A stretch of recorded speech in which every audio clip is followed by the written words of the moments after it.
So I say this all the time. If you're getting into construction field, if you're thinking about creating your own business, I think this would be the perfect way to go about creating a very profitable business. And I'm serious, it could be $1 million business because there is such high demand for converting tubs to walk-in showers. The boomer generation, they have all the money and they need this desperately, whether they have a disability or they're just getting older and they're having trouble getting over that tub. They need to be able to convert their tubs to walk-in showers. And if you do a home like I'm going to be showing you in this project, this home was built in 1990, I believe. It is really easy for the most part to be able to do this, and you can do this in 3 days. And this is going to be a path of how you go about doing it. But this is something that I think you can really make a lot of money at and be able to be just a single entrepreneur. Really, really with something like this, you can really be relaxed and make a decent living doing something like this. So I hope this helped you out. Join the course if you're interested because it gives you additional information, basically what I charged for this. I give you guides and checklists to go over. And then if you need any support, I'm always willing to help you out if you have any question about your own renovation. But, really, this is one of the primary examples of how you can really be successful starting out a business and getting into a project like this. And if you're just doing it for yourself, you're going to save yourself thousands of dollars. Typically, most contractors would charge close to 10 grand to do something like this. So enjoy the video. Thanks so much for watching, and hopefully this helps you out. Okay, so day one, demo of your existing tub surround. Number one, you have to shut off the water to the actual house. You don't want to be sawzalling or doing anything by removing this and causing more work than necessary. So be sure that your family or whoever lives in the home knows that it's going to have to be off for a couple hours while you do this demo. And I'm going to show you how to kind of surgically do this so that you're not making more work for yourself. Because a lot of situations, that's all you're trying to do is just replace the actual tub and not having to remodel the entire bathroom. So number one, shut off that water. Number two, we'll get into the demo. Okay, so find your water shut off. Usually there's a meter and there's a shut off before it or after it. Doesn't really matter whichever actually shuts off, but make sure you just shut that water off at the meter. I would recommend finding the sink or something down in the basement so you can just let all the water out so no water comes out of these valves, because everything's going to be pressurized unless you turn on the water somewhere. So you want to make sure it shuts off, because if it doesn't completely shut off, then there might be a problem with the actual valve. First thing we're going to do is just remove our shower faucet. So depending on how this is arranged, you should be able to just, that's really on there. Let's have some channel locks.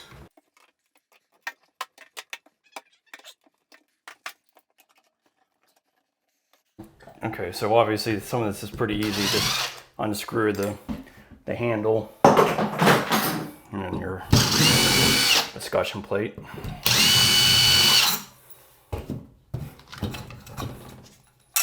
And a lot of times these have little Allen keys on there that you gotta remove. So we'll grab one of those. So this one is just a 5/32, but this just tightens itself onto the copper pipe and it'll just slip right off. And you also want to take away your drain assembly. So this is your overflow, and we'll just disconnect the piping here. Okay, so our pop-up drain, this is just a standard tub tool drain. So you just have to unscrew your pop-up, and then you can just put this on the crosshairs. Sometimes they don't fit, so that's why they have the little fork.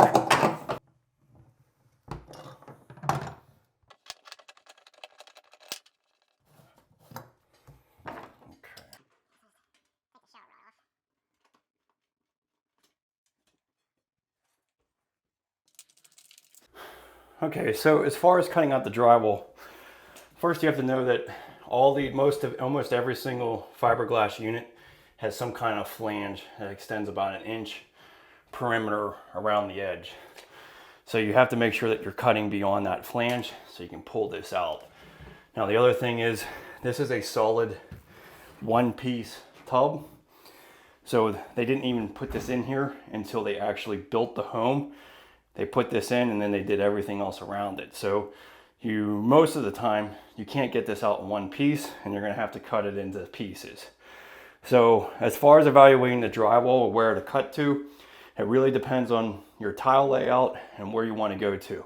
Obviously, this is a little bit of a unique situation with this kind of partition wall that doesn't go all the way to the ceiling.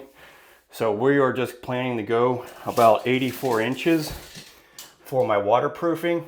And really what I plan to do is move my shower head up another 3 inches, just because most of the time, the old standard was 78 inches for your shower head. And that just isn't high enough anymore, especially with the rain shower heads.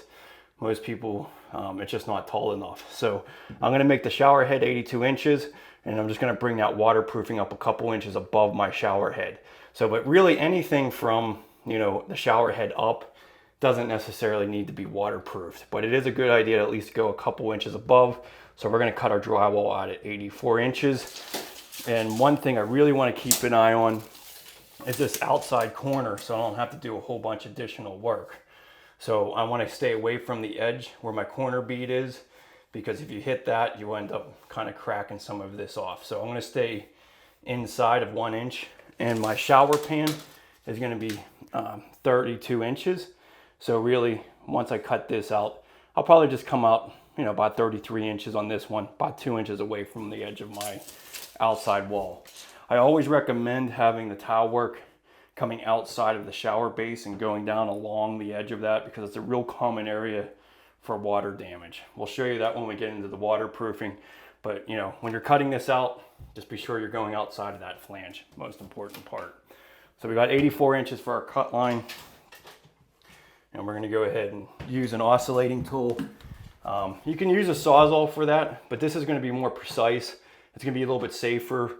I don't foresee really any wires necessarily behind in this situation, but you have to be careful because a lot of times electricians will just run wires behind the tub surrounds, so there could be loose wires back there. It also, if you're on the first story, there could be water lines feeding up to the second story. So you don't want to just dive in and cut too deeply into your stud bay. You kind of want to be delicate until you get that drywall out of here so you know what's going on. But we'll go ahead and mark this on the wall because it's all about precision at this point. Demo is pretty precise when it comes to just wanting to do the walk-in shower. When it's like a newer full remodel, it doesn't really matter. You're gonna be re-drywalling everything, but I'm not doing that in this particular situation. So make sure you put some plumb lines, on your wall so that you could cut this nicely and not have to do more work than you have to. So we'll do that same thing over here.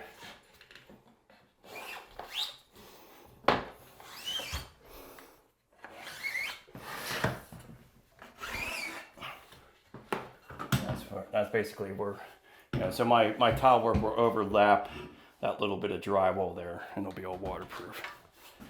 Okay, so we're gonna take this trim off because I want to be, I'm gonna have to recut this trim after I get the tile up.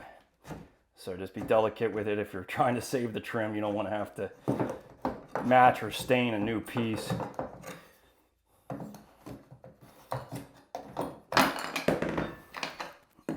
So let's set that aside. And same thing on this side. We'll get more accurate once we get the tile layer down.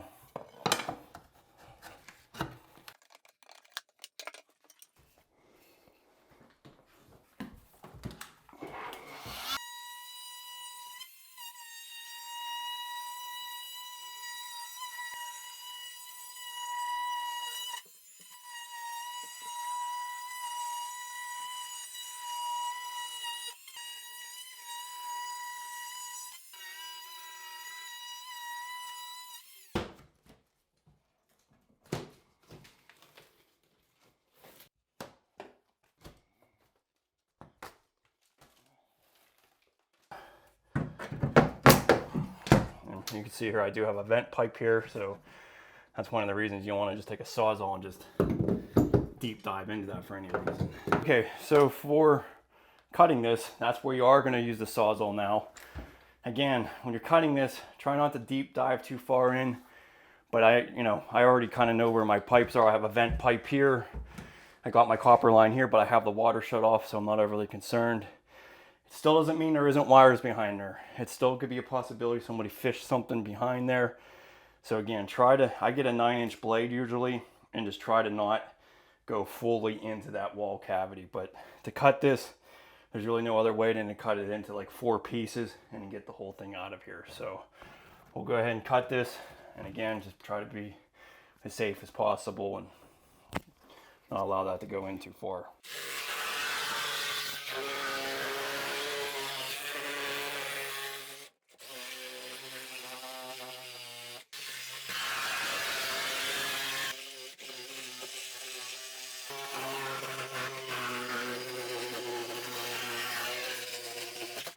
This fiberglass is pretty nasty stuff, so make sure you wear gloves for this. And at this point, you can basically just pull this out.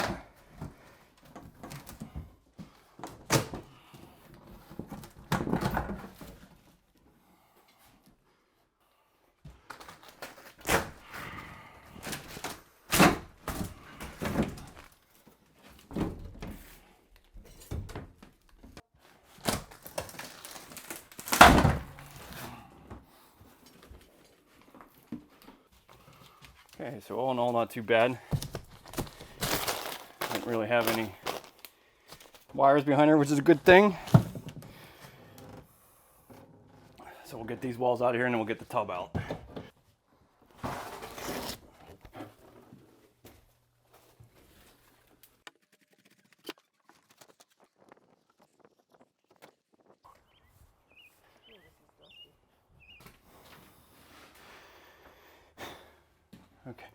Okay, so it depends on how much you want to lift and do. In this instance, I think I'm just going to cut the tub in half, make it a little bit easier on myself. The fiberglass comes out pretty easy. So let me just do that.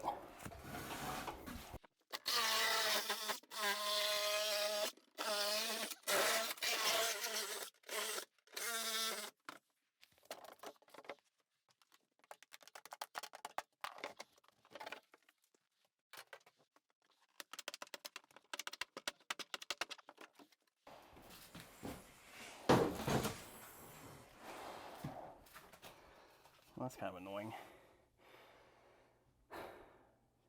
Got that copper in a goofy spot. Always unexpected ways about doing things. This is goofy. Just having the copper going on above the floor, so in the new shower pan, that's not going to work. We're going to have to refinagle some of this stuff. And we also have to put a new drain assembly anyways, but yeah, that's kind of a Mickey Mouse way of doing this. I'm not sure why they went that route. Okay, so this weird configuration, both of these pipes are actually inside the shower area. That's kind of common with these one-piece tub surrounds because it didn't, that bump out allowed you to do whatever. So we're going to cut these pipes down first so that we don't damage any of the copper. And we're going to cut out the rest of this subfloor so that we can see what's going on here. So, for tight spaces, this little auto cut tool is really helpful. You just clamp this on the pipe and spin it and you'll be able to remove it.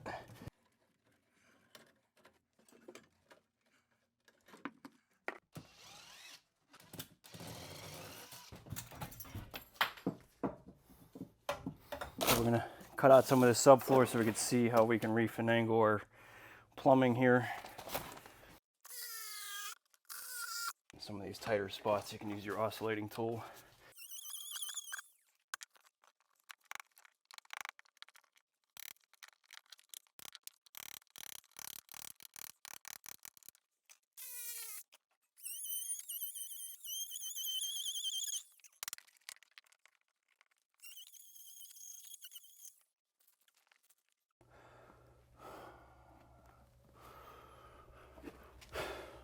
Okay, so sometimes you just don't really know the situation you're going to get into until you pull out this tub.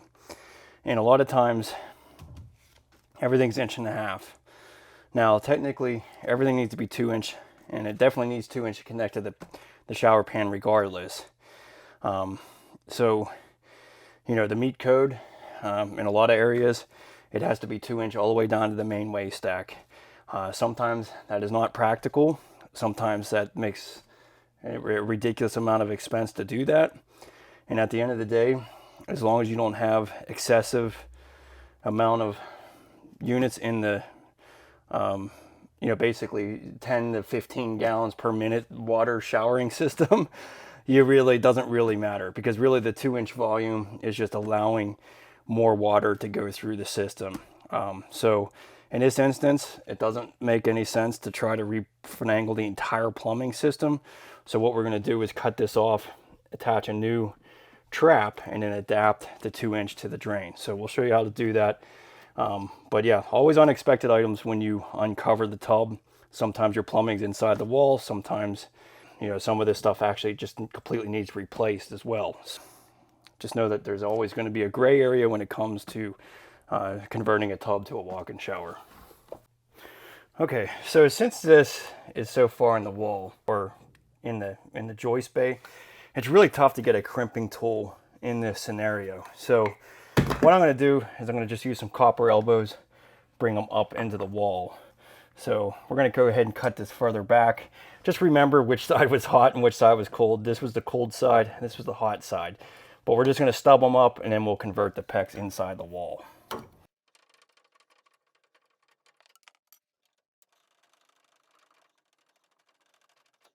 Okay, so this little guy is pretty nice to have, just basically able to sand the pipe. So it really cleans it really nice. And you also have the adapter end to clean your fittings as well. So it makes it really nice and clean. Put our PEX adapters. Okay, so we're gonna have to drill some holes in our studs here.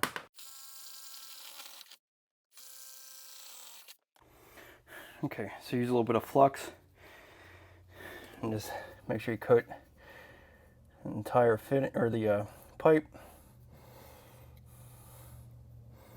Make sure every spot is covered.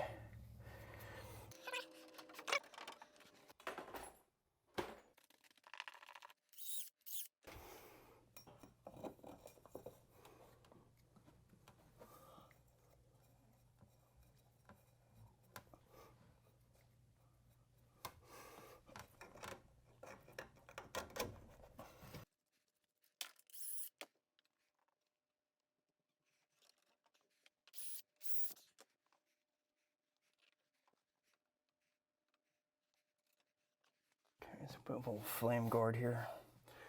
I'm going to use the lead-free solder. And you want to heat the fitting. I like using the MAP gas, so your yellow container heats it up faster.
So we'll just put a random length on here for now.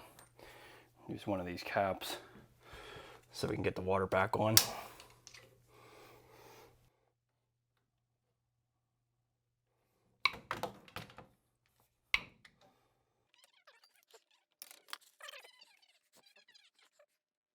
Okay, so now we can go ahead and get the water back on, and then we'll connect all that valve after we get our shower pan in.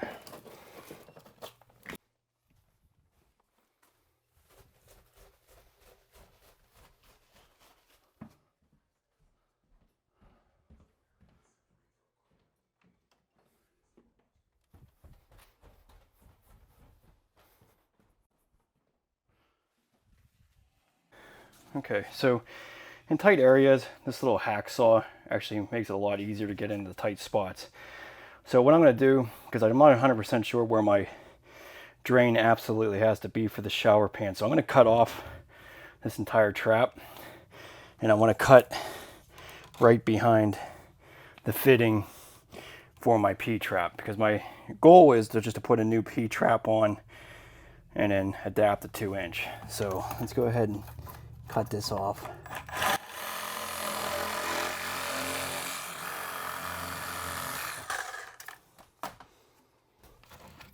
So that gets my fitting right outside there. And what my hope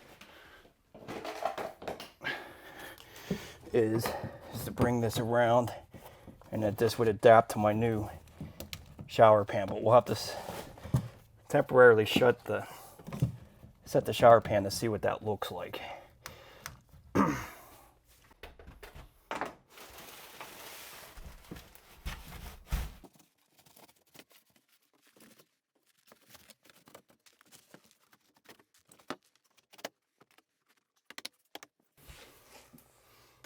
Okay, so let's just take a look. So we're at 15 inches to the center of our pan.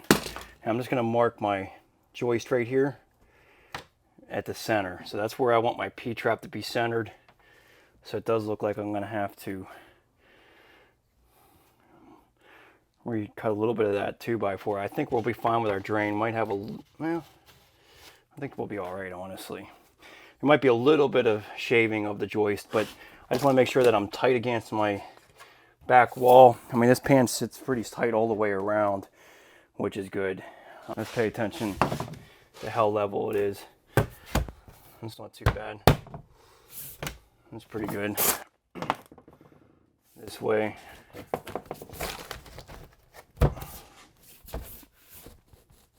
Looks pretty good as well. But yeah, everything looks good. So we got to get this plumbing in line first before we even consider setting the pan. So let's go ahead and do that. Okay, so we're going to have to cut a little bit of this 2x4 that's kind of looks like a drywall catcher down below here. So this is where our center line is. So I'm just going to use my oscillating tool to cut this out.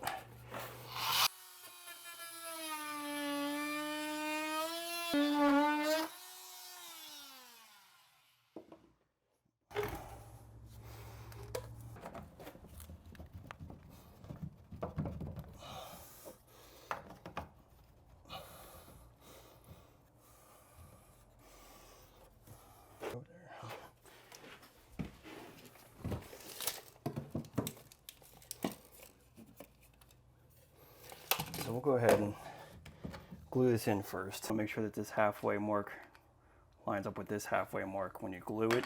Okay, and we're going to use some primer and PVC glue. And just glue each, or prime each side of the fitting, including the pipe here.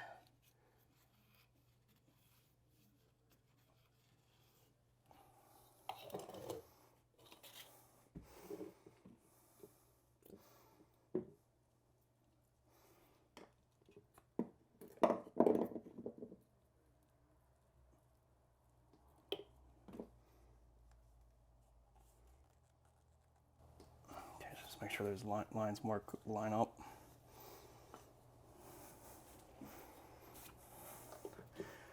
And what we'll do is glue this pipe. Make sure we got glue on this. And I want to just make sure that this is plumb.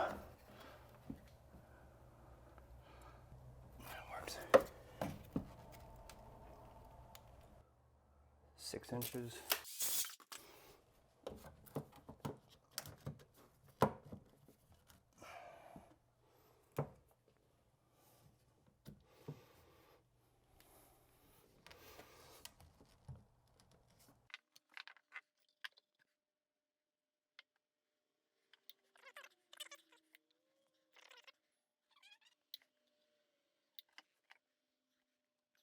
You put this in.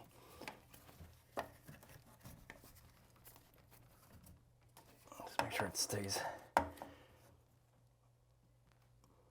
level, the trap arm, so that the riser pipe will stay plumb. So if you put a level on that, that'll make sure that that riser pipe stays straight. Just hold that for a couple seconds while that sets up.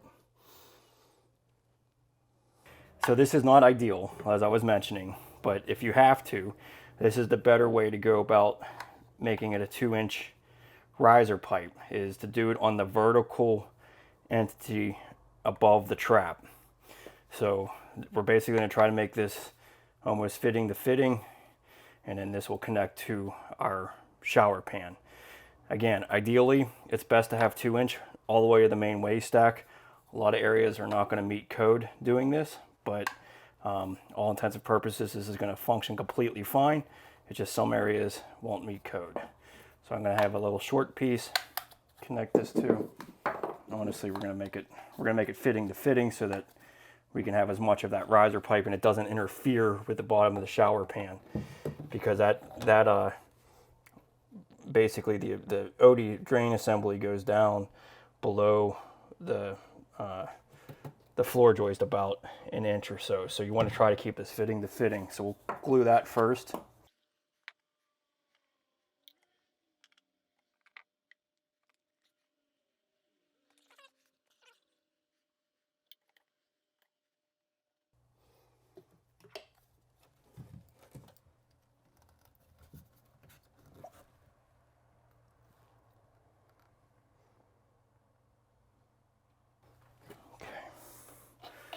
And we'll get a riser pipe that just extends out of the floor, and we'll cut that after the pan is in. Okay, so we'll just get a 2-inch riser pipe coming out of the floor. And this is just gonna be kind of wild, not too far out, probably about an inch out of the floor. And then we'll cut this down after we get the pan in.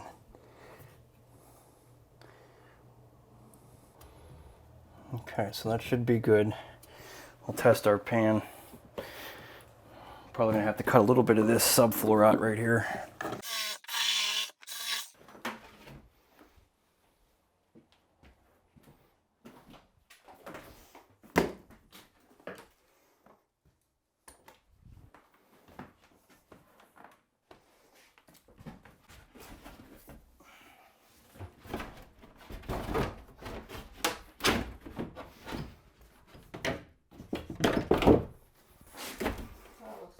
Yeah, it does. It works great. Okay, so we can put our drain assembly on. So again, you really want to, now that this pan is sitting in place, make sure it's level. So that looks good there. Now it looks good there. So I got a little bit of pressure I might have to put on the back part of the pan when I put my anchors in. But this just kind of gives me indication of whether I have to level anything out. So I'm going to be placing this in mortar. So in this instance, I'm not really trying to level anything out. All I'm doing is just pouring a slurry so that the pan has some kind of support underneath of it. So it's not, if it was going to be supportive and you're trying to overcome unlevelness, you want to make the mortar nice and stiff. But in this instance, we can make it nice and loose, screw it in place, and we'll be good to go. Okay, so we're going to go ahead and put our drain assembly on. So you just want to get a nice big 1/4 inch joint of silicone around this. And then we're going to be installing the OD drain. So you take your slip ring and your rubber gasket off. And I'll do the same here.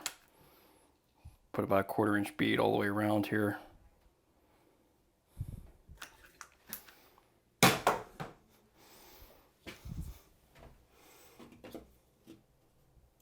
Put that in place.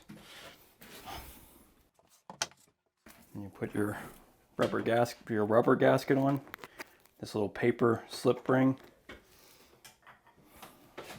And you just connect this, hand tightened.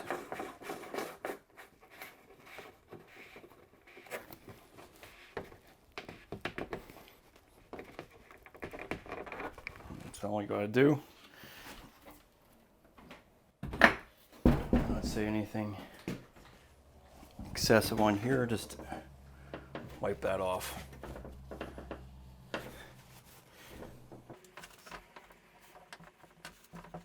Okay, so before we put the plywood down, we're gonna dry fit this again. Make sure that this is gonna slip over it correctly.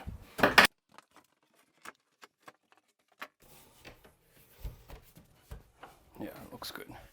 So I want to thank Excellent Laborer for this idea.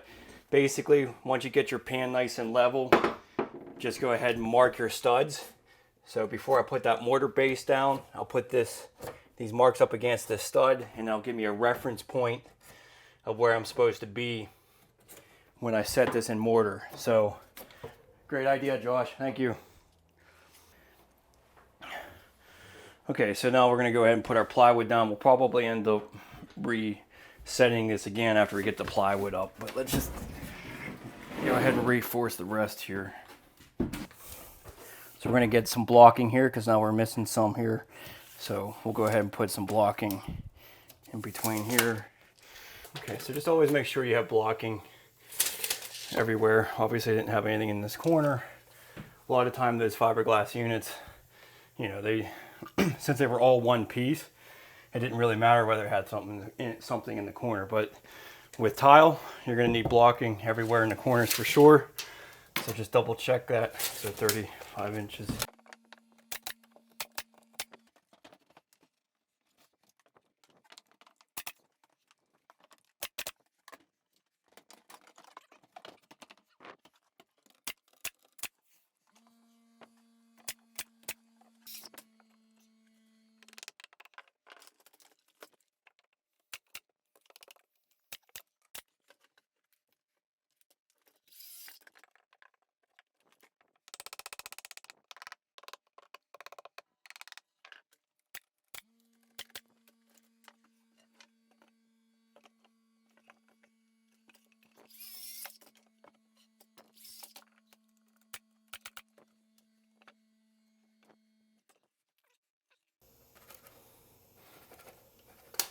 About a 4.5 inch hole around.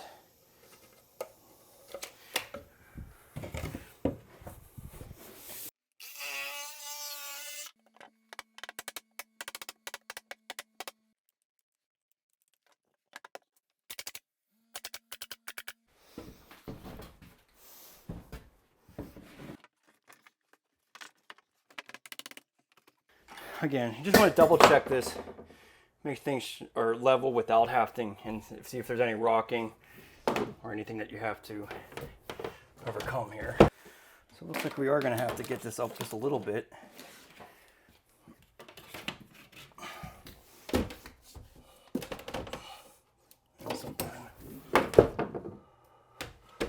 Yeah, that's good there. Okay, so we're going to be putting some new flooring on the outside of this new vinyl flooring. So we're just going to have that shimmed up a little bit. So we are going to make the mortar just a little bit on the thick side to overcome this unlevelness. But really we're only talking about 1/8 inch on either side here. So, you know, the shims here will hold it up. We're just going to keep those shims in here overnight while that mortar sets up. So we're going to go ahead and make some mortar, pull this up, set this in place, and move on with the rest of the project. Okay, so to set this mortar, this pan, we're going to use a 4-to-1 mud mix. Now obviously you could just use any type of mortar, just make sure that it's not aggregated, it doesn't have any rocks or anything in it. But any mortar will really work, but I like using the mud bed mix. This is what I use for regular shower pans, so I always have this on hand. So again, we're going to make this a fairly loose consistency, but just give enough support to overcome that 1/8 inch. So about 3 quarts of water or so, 3.5 quarts per bag. But we're going to start out with about 3 quarts and then go from there. Just get it a little bit thinner as we go.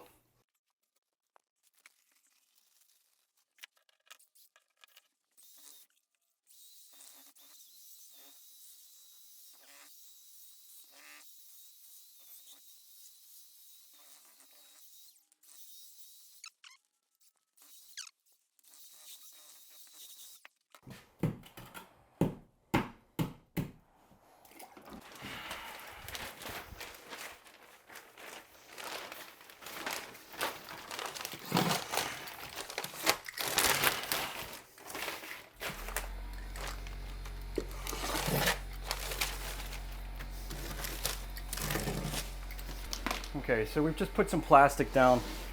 This is just to help keep that mortar from zapping out of the moisture with the plywood. Now, it's not really that big of a deal if you just go over the plywood, but this actually is a better way to go. So you can use felt paper, you can use plastic, just something that kind of isolates it. Again, this is not necessarily to adhere anything to the plywood. This is just to set it and have some support underneath of this base. So let's go ahead and get our mortar out. So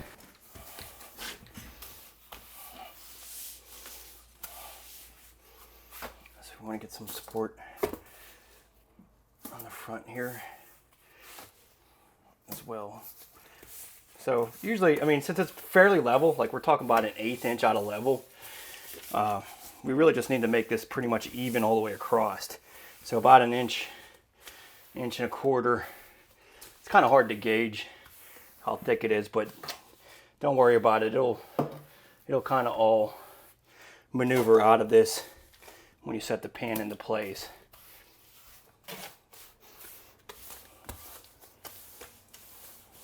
Now, obviously, if you're really out of level, you want to put more on the one side that's unlevel so that you can build it out.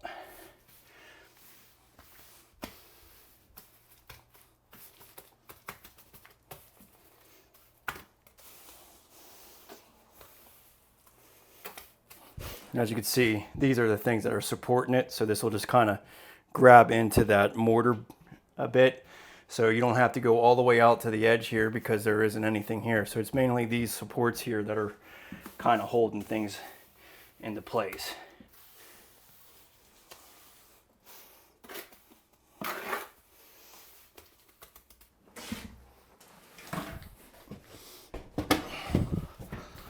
Put this in the back corner here.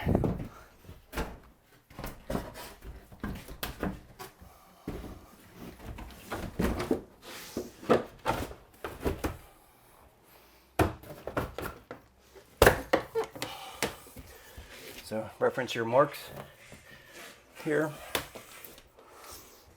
And we want to shim this up a bit. So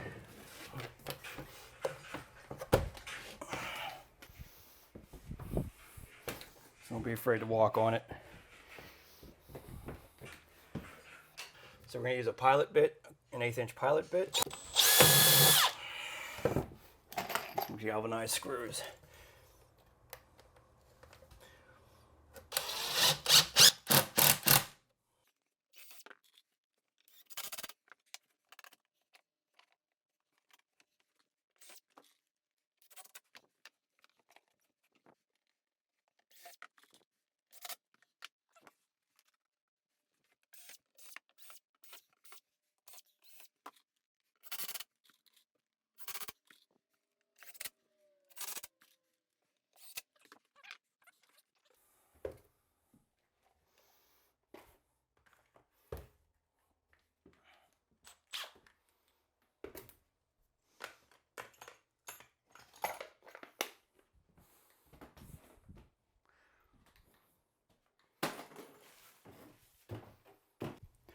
Okay, so today we're going to be installing a pretty awesome shower system that is fairly easy to install. It just looks really big and bulky, but what's awesome about this is the growy box.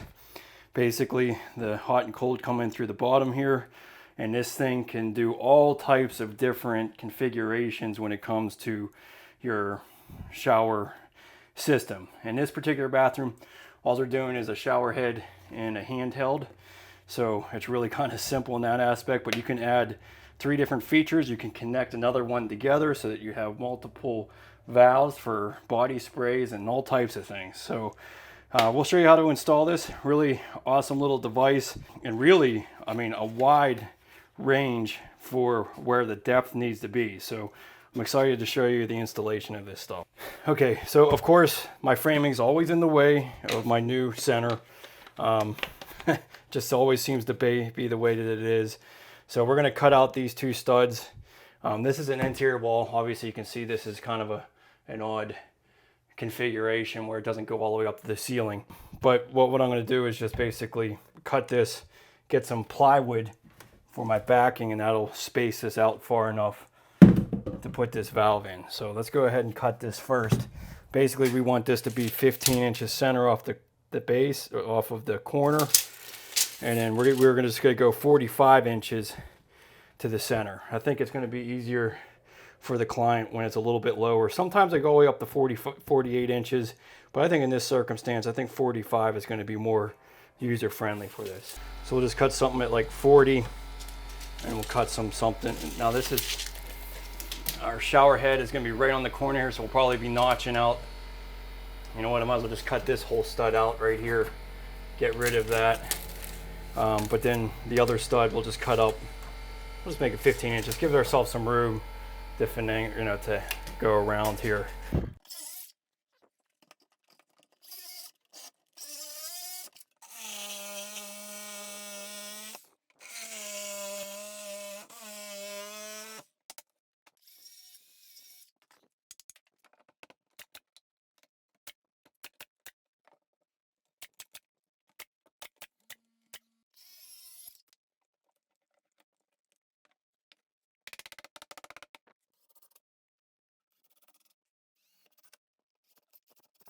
Okay, so that should bring us out pretty nice and even. And we just have to be in the center of that, so we're going to basically have 1/2 inch backer board, about 1/2 inch with the tile with the thin set. So about 1 inch, 1.25 inches at most. It's kind of hard to predict the thin set layer, but as long as you're somewhere within the middle of this, you should be good. So we'll go ahead and put our ports on here so that we can go ahead and connect our pecs. Okay, so make sure you pay attention to the top of this. It kind of gives you the indications of everything. So we're going to be doing the shower head and a handheld. So we have to port A. We have to put a blocker on A. But these are all the other configurations that you can have. So just know, just pay attention to what you're actually using. So this is A, so we want to cap it. So what you want to do is use Teflon tape and a little bit of pipe sealant. So go clockwise around your plug and use a little bit of pipe sealant.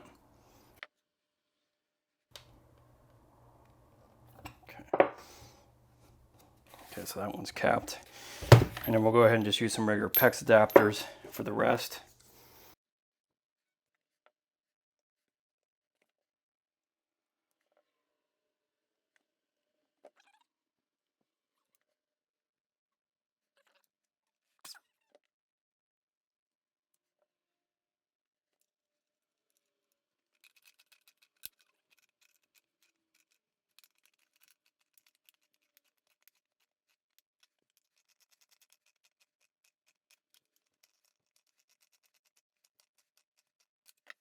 Okay, so we're gonna have to make some 90s to bring this over. So just regular 1/2 inch by 1/2 inch 90s.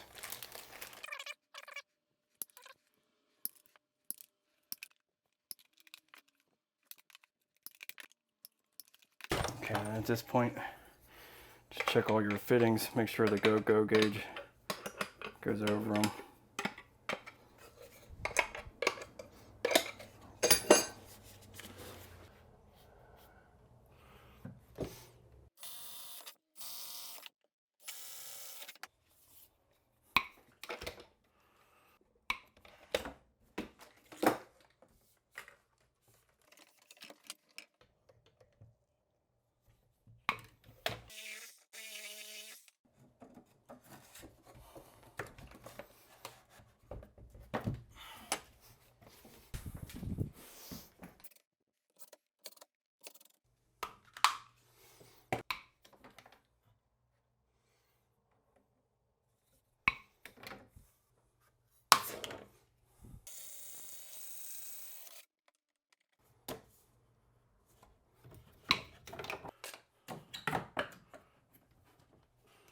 All right, so then we're gonna be centered on this as well.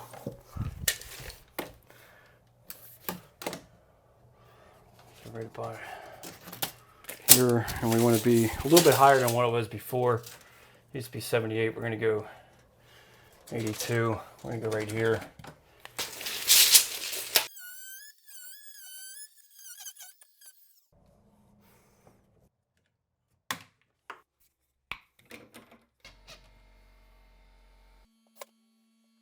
Shower port, I think we'll just put it about 3.5 inches away from the wall. And I usually like to do about 60 inches, but just the fact that he might be sitting down on a chair and needing longer hose, I'm gonna just keep it maybe just right here at 46 for my port, so it's lower and has more extension to come to the back of the shower. So we'll put a block here. Basically, I like to set my block about 1.5 inches behind here, and then that'll bring this port about 3/4 of an inch behind the rough-in framing. If you set your block 1.5 inches behind here, that works out well. So let me just get a block 12 1/8. Then when I put this on here, this will be about 1/2 inch behind my rough-in framing. So then I have about 1 inch for my tile, and that's can vary depending on the thin set layer. So usually a 2-inch brass nipple will work if I do it in this fashion. So let's go ahead and mount this block.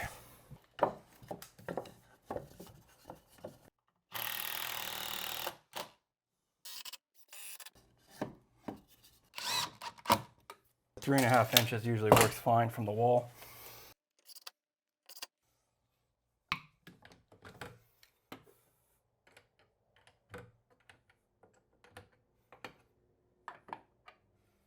We'll get a couple shut-off ports so we can make sure we test everything. Is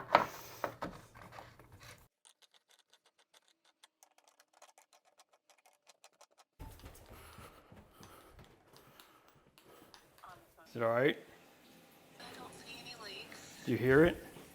I hear it. Okay. All right, yeah, I just wasn't sure how that shut off. So, okay, so these clips, this is basically support for around the valve.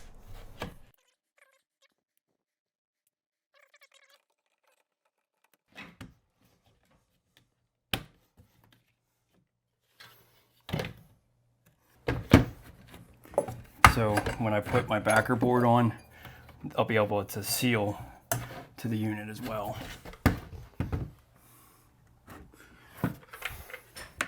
Yeah. All right, so that's all. You can just keep adjusting this to make it fit your wall opening.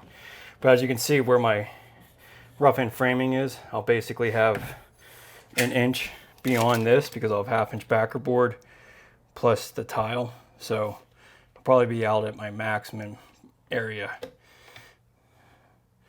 So depending on your thin set layer, now you could always still buffer this out a little bit further if you wanted to, but that's gonna work just fine for us.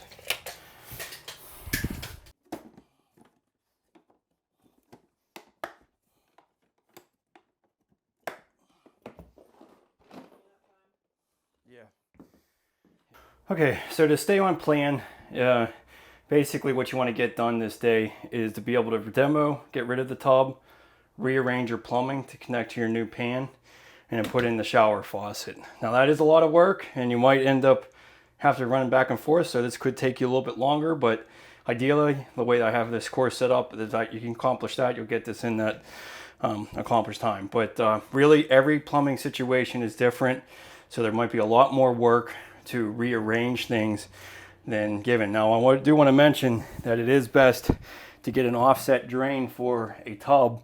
You're more likely to have this connection work out than having a center drain. Unless you can access below and see the structure, you're probably better off to get an offset drain. You'll most likely be able to make that plumbing work. A lot of times the center drain, there's usually a joist or something in the way, and it's really tough to tell until you remove that tub to see what you can do.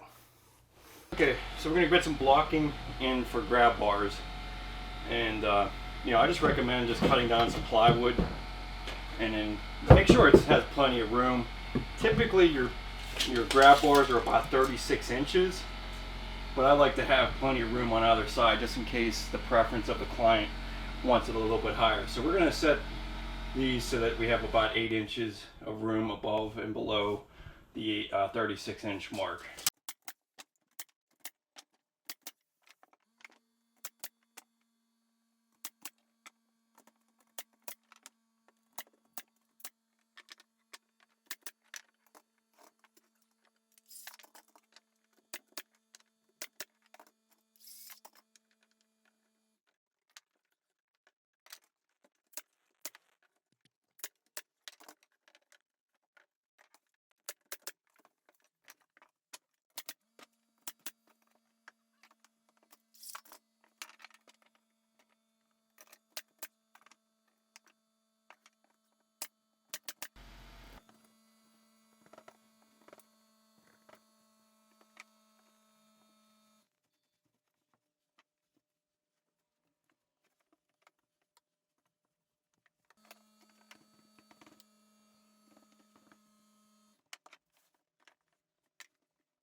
Okay, so for the waterproofing of your shower surround, really important detail, the tile is just a decorative part of the actual surround. Everything behind it has to be 100% waterproof if you want a long-lasting shower.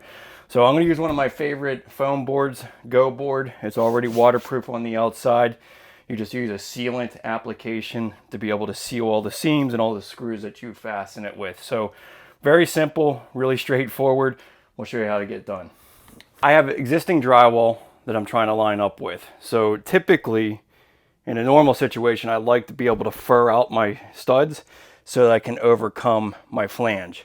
But since I'm going up against existing drywall, I can't shim that out, or I have to shim out the whole wall and re-drywall the area. So what we're gonna do is just set this directly on top of the flange.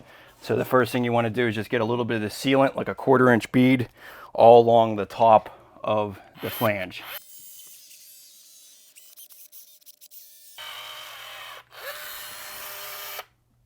Okay, and then we just take this,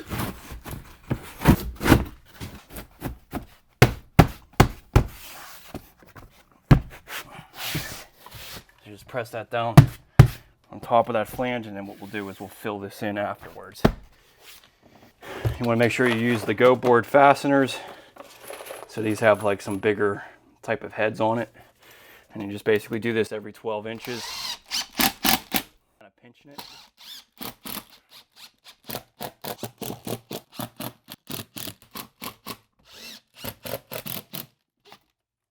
So if you guys haven't had one of these things are really awesome. Really speeds up the installation.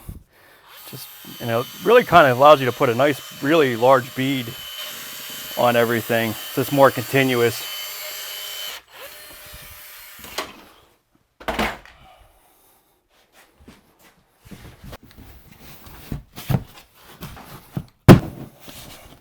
So you can see how that's kind of oozing out of that seam.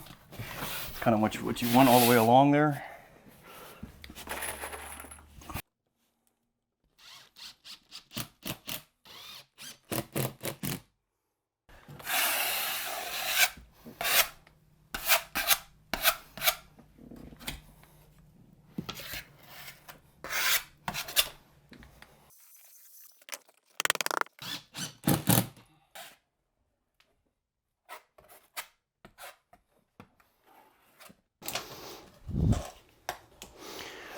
33 and 3/8.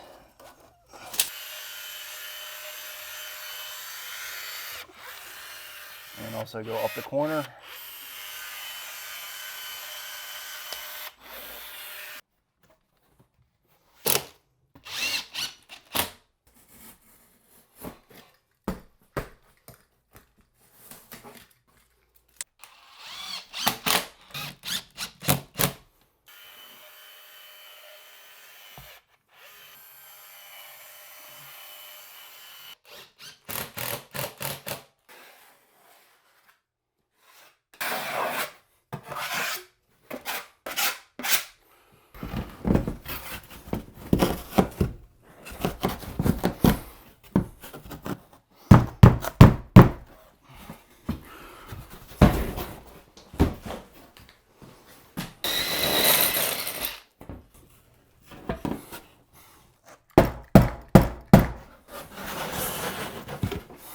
So this was the indentation right here.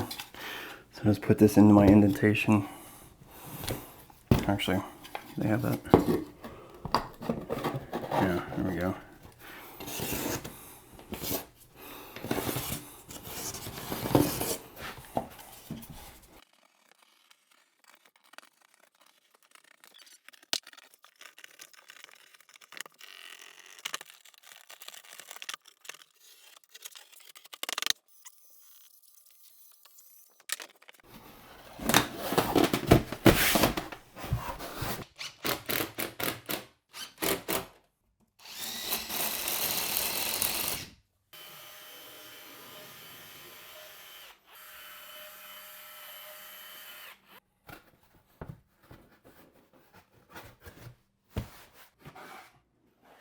This is a really good area to make sure you have seal up against the base.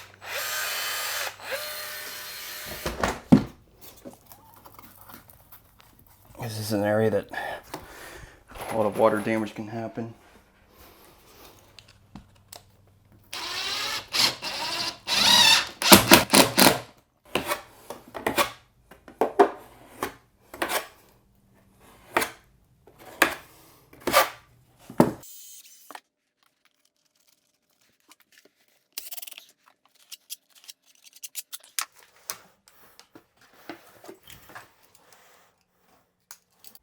Okay, so for the seam between the flange, since we set the board on top of the flange, we're going to use some Curdy band.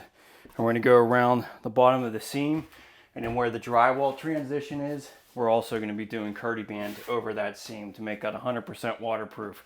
So I first have to mix up a little bit of thin set. What I'll be setting my tile with is one of my favorite thin sets, Ardex X5, but I'm going to make a pretty loose consistency for the membrane. So I'm just going to make a smaller batch, basically 2 parts powder, 1 part water.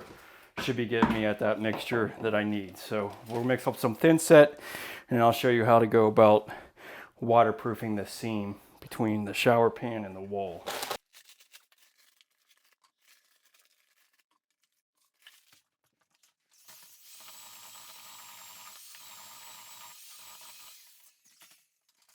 Okay, so the first thing we're going to do is make sure we clean off of our ledge. But we're going to go ahead and put the thin set on the wall first. So this is how we're going to adhere the Curdy membrane to the wall. So use an 1/8 by 1/8 inch square notch trowel or the Curdy trowel.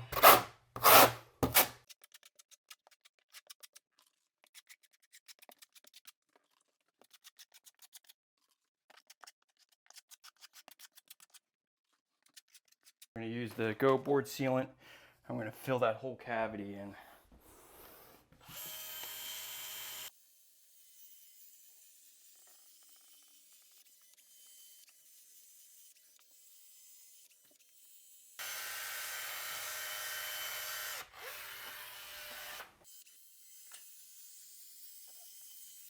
Go ahead and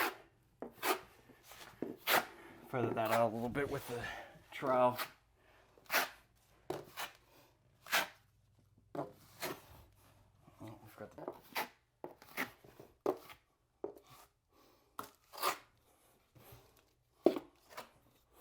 place our curdy band flat against the base.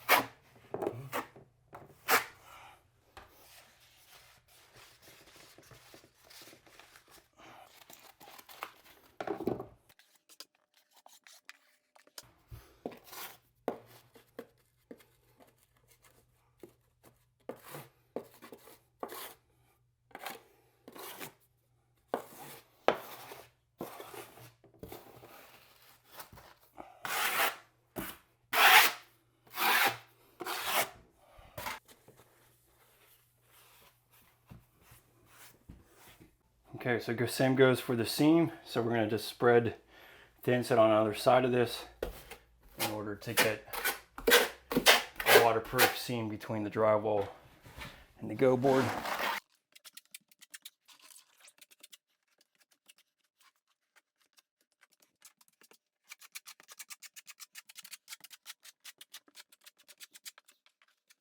Okay, so we're going to hold this away from the edge on the wall because I want to be able to apply drywall mud there, and I don't want it to interfere with the outside corner.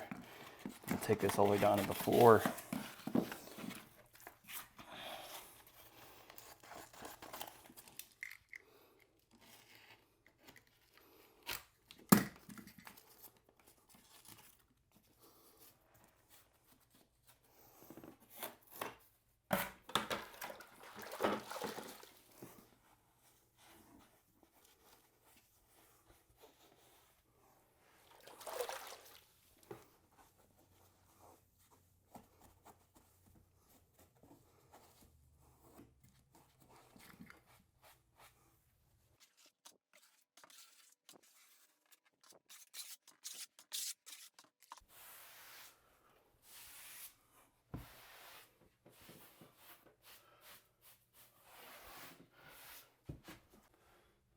Okay, so same goes for the rest of here.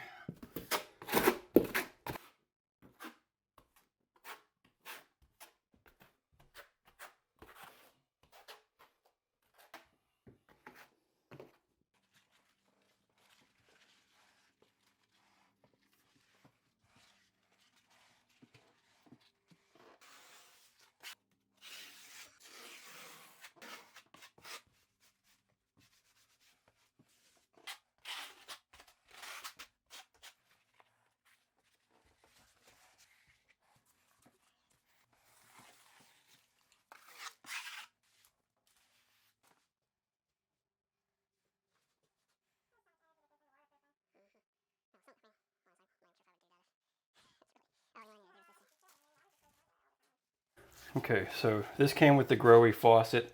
This will get thin setted on, and then this is a weedy pipe seal that I like to put on for around, especially around the handhelds. So get a little bit of thin set.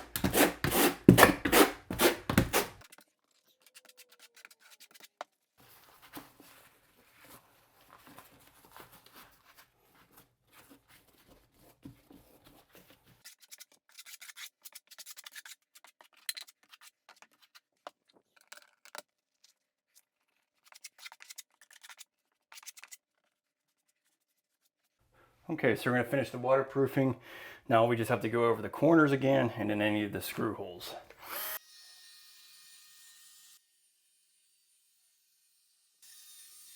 So a corner trowel really helps out.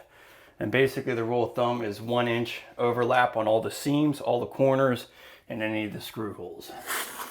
But the corner trowel really helps get this into the corners, obviously.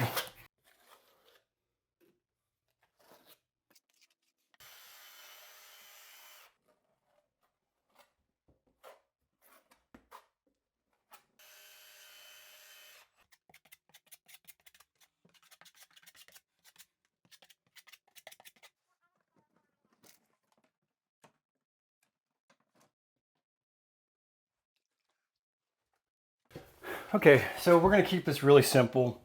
And I just find that sometimes simple is a lot better, and it's certainly gonna make it easier on yourself. So what we're gonna do is, we got some nice high gloss porcelain or ceramic tiles. These are 10 by 22s, I believe. Yeah, 10 by 22. Doesn't really ever come out that. It's usually 9 3/4. Yeah, 9 3/4 by 21.5.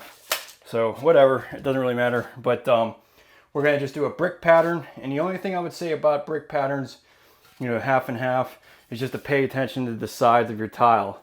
So if it really bows a lot, then you're gonna have a hard time keeping that lippage in between each other. So this is within reason. This is not great, but it's not something I can't overcome. But what's gonna help me with that is using a leveling system. So this is a T-lock leveling system, and this will just basically keep those two tiles even with one another. So definitely highly recommend on a larger tile like this to use a leveling system. But what I'm gonna do, it's just gonna be a brick pattern all the way up. There's no border. There's gonna have one shelf that we're gonna cut in. And then really the way that this whole ceiling kind of works is that we're just gonna end at a full tile and then bullnose the edging. So we got some bullnose edging that will go all the way around. So rather than going all the way up to the ceiling, we're just gonna end it where it ends on a full tile. And so that makes it kind of easy because I don't have to worry about having any type of slivers. It's just where it ends is where it ends. I'm fine with that, and so is the client. So probably it's gonna end up around 90 inches. So just looking at this, because we're gonna be going off of the floor, and it's 10 inches per deal. So we're gonna be, yeah, somewhere up above the shower head, about 6 inches, which should look good. So we're just gonna go with our laser line. We're gonna start on the back wall first. Main reason for that is just primarily so that when I put this tile up, it kind of hides the grout joint from the view of the front of the shower. Plus, when you do the back wall first, you don't have to be nearly as precise the cuts on this back wall. So it's a good starter point. And really you do want to keep about an 1/8 inch gap in between your walls, just because it's a movement joint and you want to have expansion and contraction in your corners. So then when you do the side walls, you just have basically one side that you have to kind of pay attention to on the evenness. So always start on your back wall and then do your side walls. I also have horseshoe shims. These are helpful for spacing off of my tub deck or my shower deck. You always want to be having a little bit of space because this helps provide a good caulking joint. If you just took the towel straight down to the base, you're basically just going to be smearing caulking between the two surfaces. Whereas if you have a space, which you should have an expansion contract, because this is acrylic, this is going to expand and contract as well. So you want to have a little bit of space on that first row. So we basically got 59 inches. That's 29.5 inches. Just make sure that if we're going to do our brick pattern, that we're going to look all right. And that's fine. So we got 7 7/8. And then the opposite side is going to be some bigger pieces and 17.5 inch pieces. So back wall, pretty simple. We'll figure out the side walls to continue the pattern. But just starting right from your center point is going to work out great.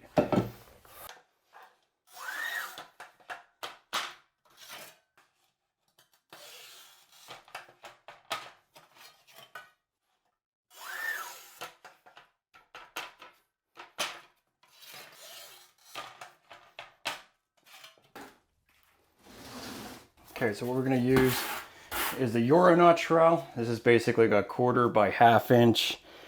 It's kind of a combination trowel. As you can see, it has this little funky transition, but this usually really creates really good coverage with your tile. As far as selecting a trowel, it's really all about coverage and making sure that you get 95% coverage on the back of your tile.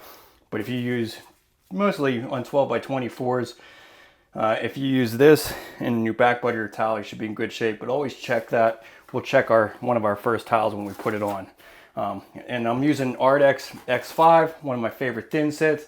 As you can see, it has a pretty nice consistency. Doesn't really fall off the trowel, and it has like a non-sag quality to it. I highly recommend this for beginners, mainly because this is going to last a long time in a bucket. I just mixed it. I probably got about 3 hours of work time for this. Gives you plenty of time to huddle your tile, and you don't have to worry about it. The only thing I would say is when you're spreading it on the wall, Don't let that sit on the wall for more than 10 minutes when you're setting your tile, because once you get that much air to this, it'll kind of skin over and it won't have a good bond to your tile. But in the bucket, it'll last a really nice long time and make it easy for you.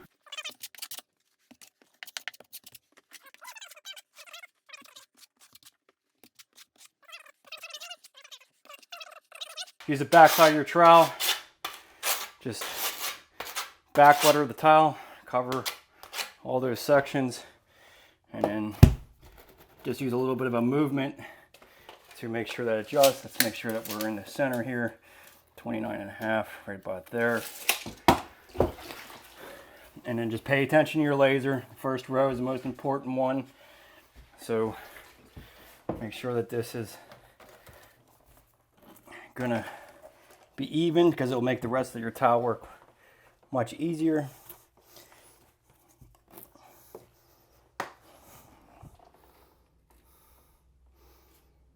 Okay, right along there. Okay, good shape there.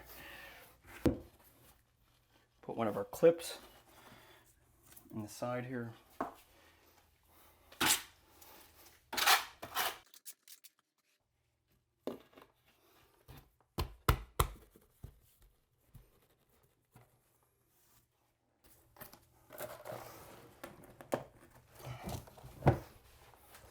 You could always double up a shim if you need to. Just make sure that that stays even.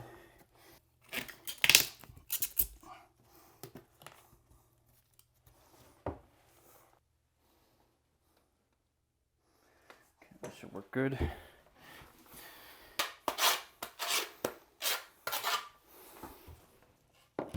Again, make sure you have that space there. I didn't provide enough space on this one.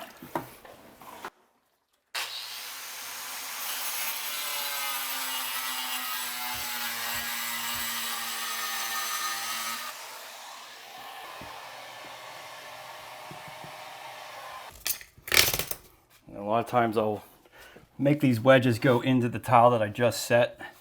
So facing them towards the tile that's set, that usually kind of brings them in a little bit further. Make sure that you maintain your nice grout joint, but using one of these linoleum knives kind of help push things around too. Just because it allows you to get in there, and then if you need to scrape any of your joints. So just pay attention to that laser. If you're pretty good on that first row, I'm just gonna make the rest of it easy. Now I do use a margin trowel just to flatten down some of the thin set right at the top, so that I can put my clips in there and not get too much thin set in between. Well, that's one thing about these clips. You'll end up having a little bit more work on cleanup if you keep it, if you get thin set in between the clip and the tile. So if you stay clean, it'll be easy, but if not, it just takes a little bit more work the next day to clean things up. But it will provide a nice lippage-free tile installation. If you want to check your tile, pull it off, take a look at the back. If you don't see any lines and it's all suctioned off like that, you're in good shape. So, but what you're looking for is like 95% coverage. So a little bit of bald spots here, not bad, but that's what you want to see. If you're not getting this, go up to the next trowel size bigger, get a little bit more thin set on there.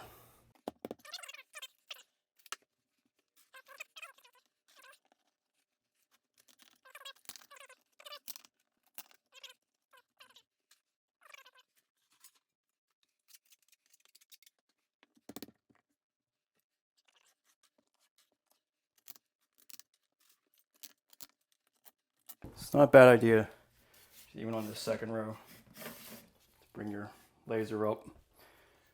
Make sure that that's all looking good.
So I'm gonna put a shelf on this row.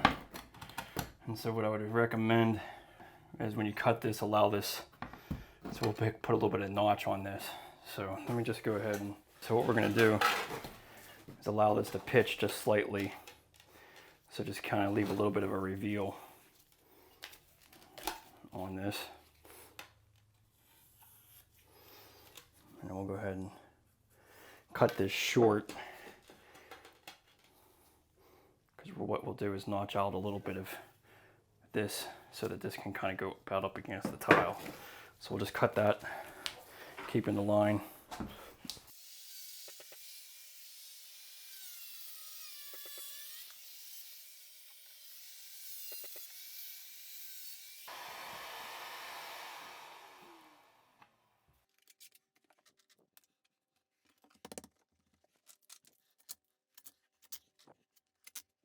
Just make sure that's clear.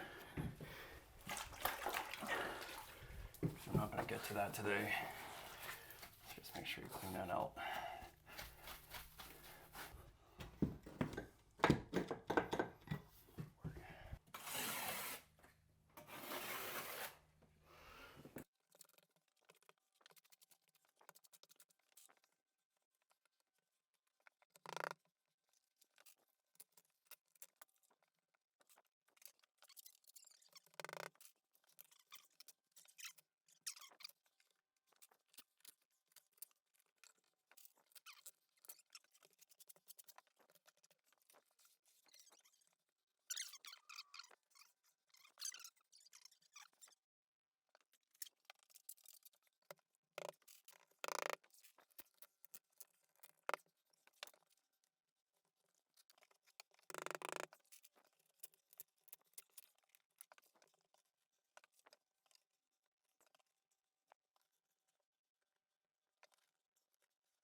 You don't see notice the difference. No, not from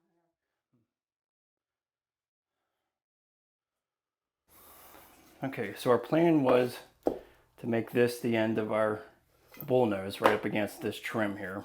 We're going to be starting with this half piece because we want to basically stagger our bull nose half with the tile. Main reason is because once we get to the top, rather than having a tiny little triangle at the top, we want to have a full piece. So that's what we're aiming for. So we're going to go 4 3/4, and then so we're going to notch this around our shower base slightly. So we're going to just take this grinder and cut this little angle here.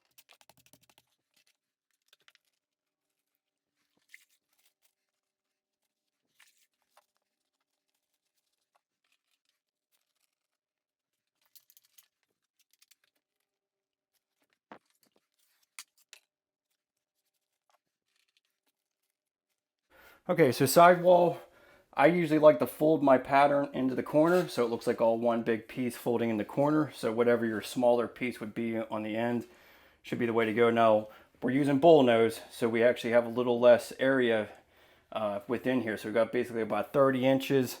30 inches doesn't really work ideally when you center it, mainly because you're only getting like 4-inch pieces on either side. Kind of makes it a little bit kind of small. So what I normally like to do is just run my full towel, my half pattern right up against my bull nose. So we're going to go with the full tile, half, and stagger it. So we're basically going to have an 8-inch piece here. It's going to make that corner kind of look like it's folding into the corner. But it makes it easy when you start out with a full tile, because then all you have to do is cut your pieces in half for your side pieces that meet the bull nose, and then whatever you need for the edges is what you need. So usually that goes well. All we're going to do is reference our laser again, make sure that our grout lines line up, and we should be good to go. 6.5, make it 6 3/8, give ourselves a little bit of space.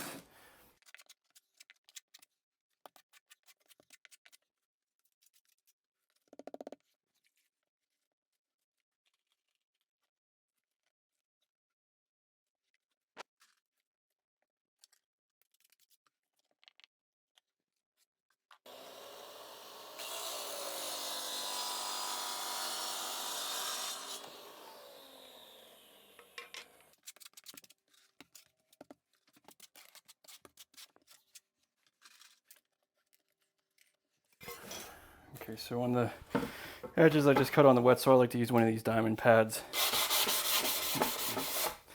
It kind of makes all the little chips go away. Not that they're major or anything, but just nice to brush them up a little bit.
So we're gonna put this one on a 45.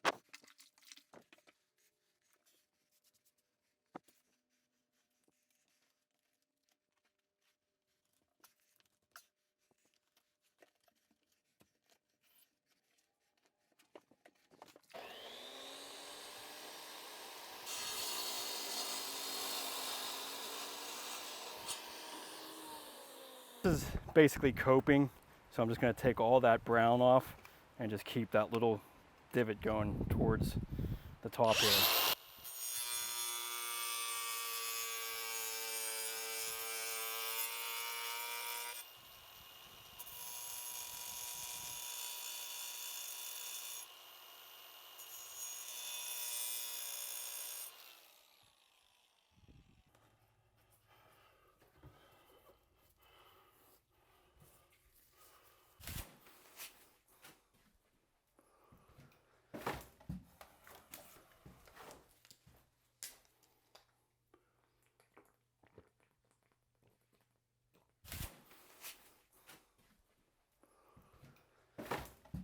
In order to cut the pipe down, as you can see, I have this hanging up outside of my shower pan. We need to cut this down.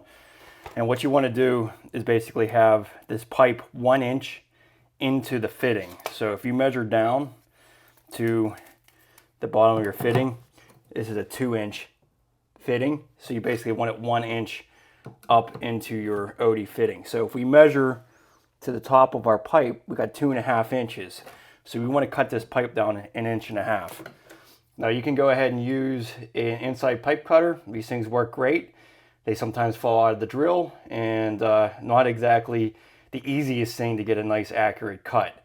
Definitely works. All you would do is just measure down 1.5 inches, mark your bit, and then try to gauge that. So that makes it a little bit difficult to gauge that properly. So what I'm going to use now, I bought one of these. I think this is a great idea. It's called the Wheeler Rex. And basically this has a little guide on it that you can adjust into your pipe so that you can get an accurate cut. So let's go ahead and measure. So basically it just has a little set screw on the side. And what we want to do is go down 1.5 inches. So measuring to our bit to the bottom, because this little hub part here is going to be sliding into the drain. So you want to just measure from your cutting blade to where you're going to stop it. So 1.5 inches to the top of that pipe is all I need to cut. Just tighten this. And now we'll make sure that we're cutting this 1.5 inches down into our fitting. Just slide it in.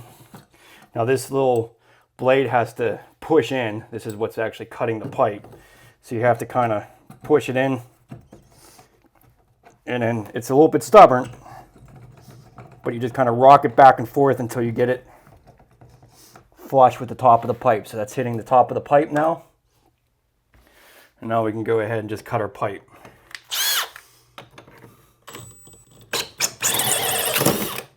That's all there is to it. So that makes a nice clean cut, and it's 1 inch down below my drain.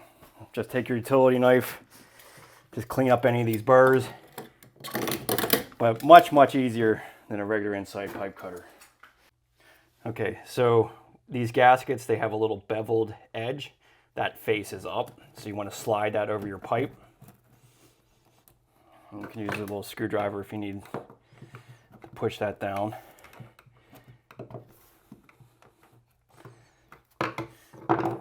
And then you take your locking ring, make sure these things are easy to kind of cross thread, so make sure that you're threading it in evenly. See, it already wants to go across thread.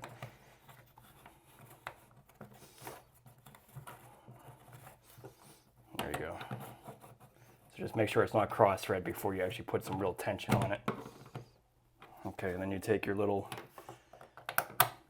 metal holder here.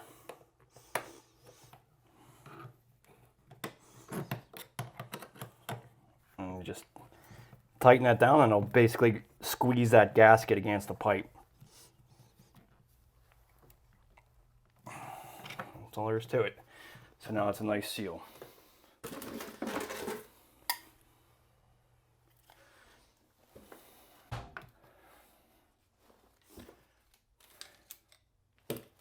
Okay, so this was the end of the tiling project for today.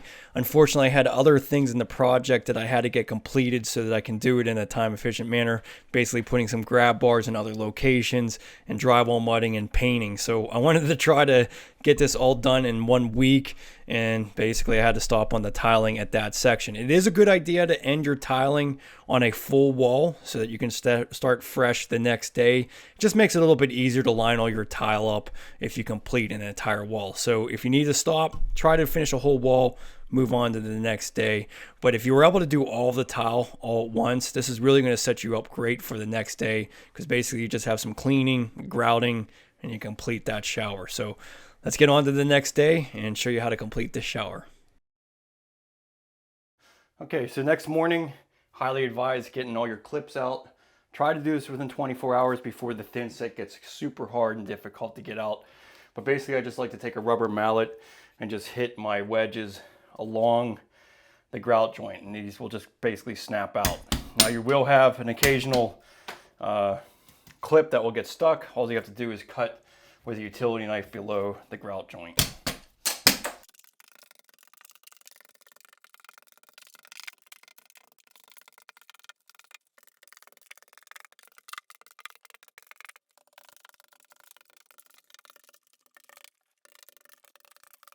So just take a white scrubby pad and just remove any of that excess thin set off of there. That's where I like to use this little linoleum knife to dig into and scrape anything out of the joints.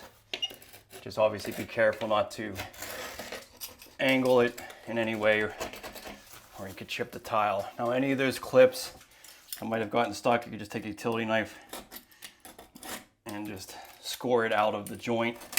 Not completely out, but it'll just behind the surface. If you get it about 1/8 inch behind, That's all you really need.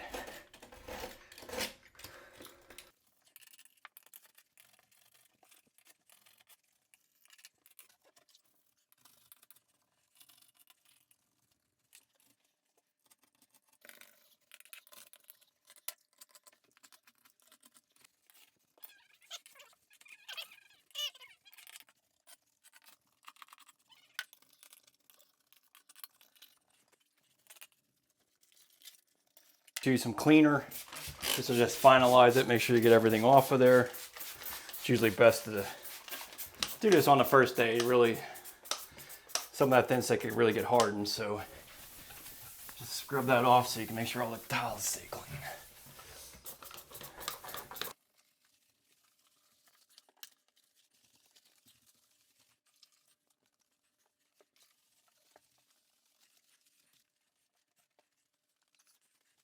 Okay, so plumbing wall, same game plan. Basically making sure that we have the pattern continue in the corner.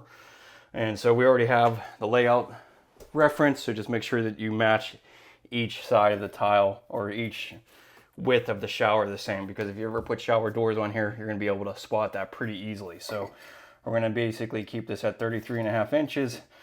Again, we're gonna be making our bullnose pieces so that they're half patterned on the tile so we can get a nice edge up at the top. So just a matter of sticking with your laser, make sure you follow that. Other than that, you're a pro, so you already know the game plan. It's just a matter of continuing that pattern.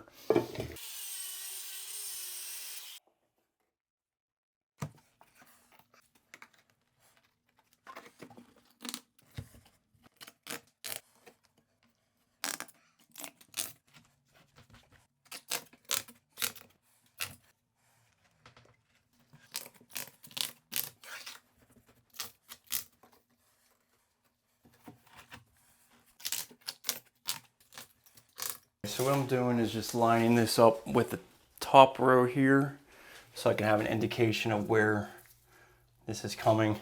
So we'll just measure over to my center point. There's a little nub here that's a center point. So going from here, there's about 17 3/8. So you can take this cover off.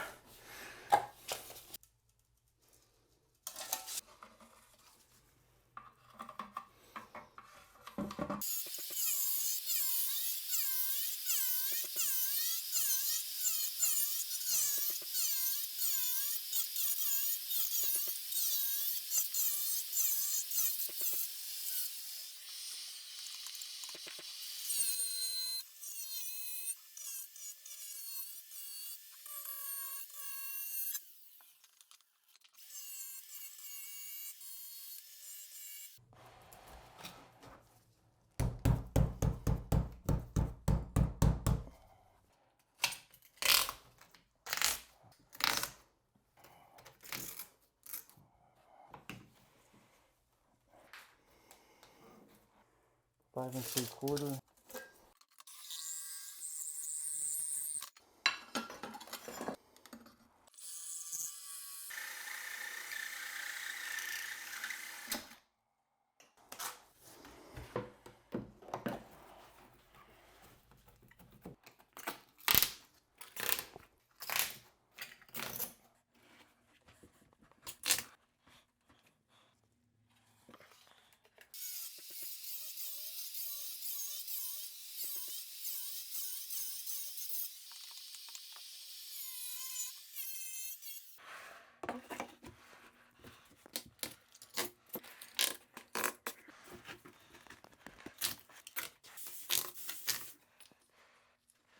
Okay, so what I'm going to do, we're going to get the shelf.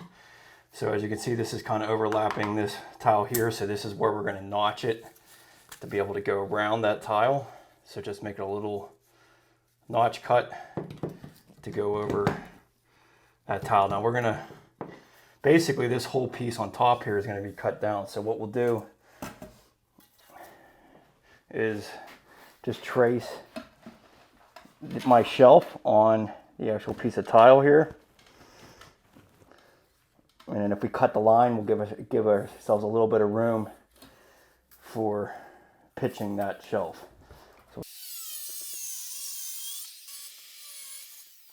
This is a little unusual situation. This is basically going right with this grout joint.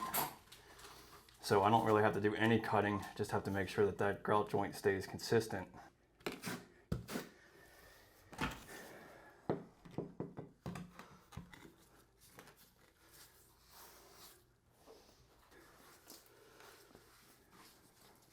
Let's take 2 shims, put them underneath the back here. Make sure that this pitches. Good shape there. And we're pretty level that way. So just pull this out, make sure that grout joint stays good on the side.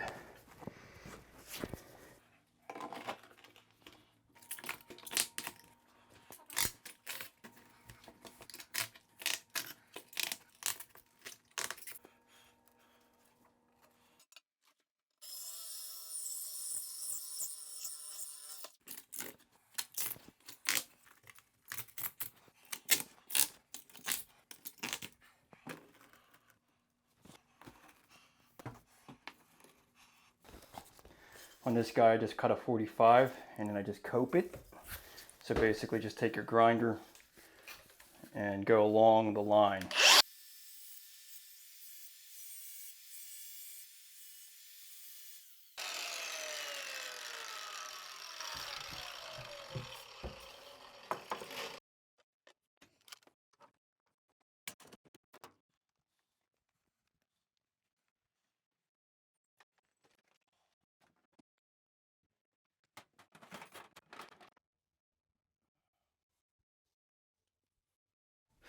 Okay, so we're gonna grout the shower and I'm gonna be using Ultra Flex or Ultra Color plus FA, Mapei. And what's really great about this stuff and the reason that I use it is because it's a very fine grout. And I always think that anything that's gritty, anything that's sanded is something that's gonna take some effort to clean. Even normal wear and tear, soap scum is gonna collect on a rough surface. So if you go with a smooth grout, it's going to be a lot longer lasting shower that will stay clean and you don't have to do much maintenance to it.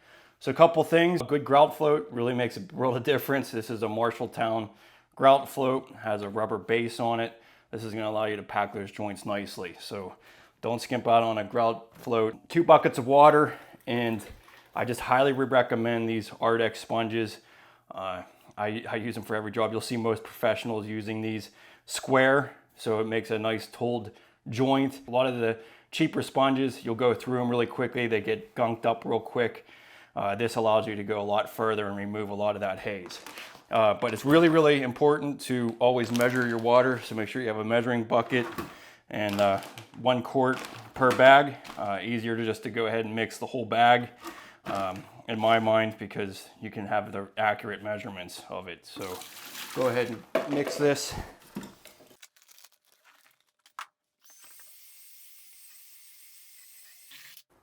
Okay, so you can see it's a fairly thick consistency. This is like a drywall mud almost. So you don't want to be too loose. Having it thick like this actually makes it easier to pack the joints. So pay attention to that water ratio, and this is what you want it to look like. And then we just pay attention to the joints, packing them all, and then we'll scrape it off. But it's a very fine consistency, it's not quite like unsanded, but it's pretty close to unsanded grout.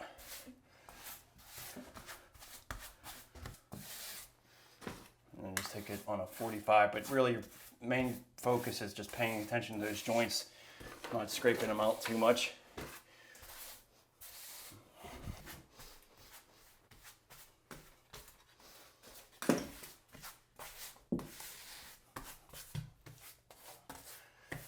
So this is a very smooth tile, but if you had like a rough surface tile, it's not a bad idea to wipe down the surface with a damp sponge before you go over it.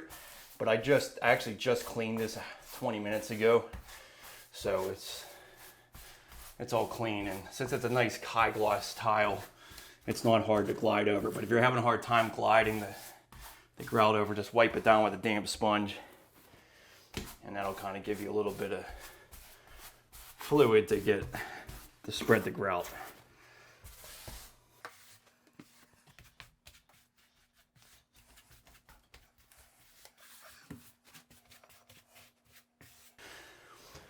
Okay, so just make sure that everything's filled, because that's like your biggest problem is if you don't have all the joints filled. The excess doesn't really matter, but just make sure you got everything. All the corners stay clear of grout. This stuff will just crack if you just try to do that. I'm gonna silicone those after the tile.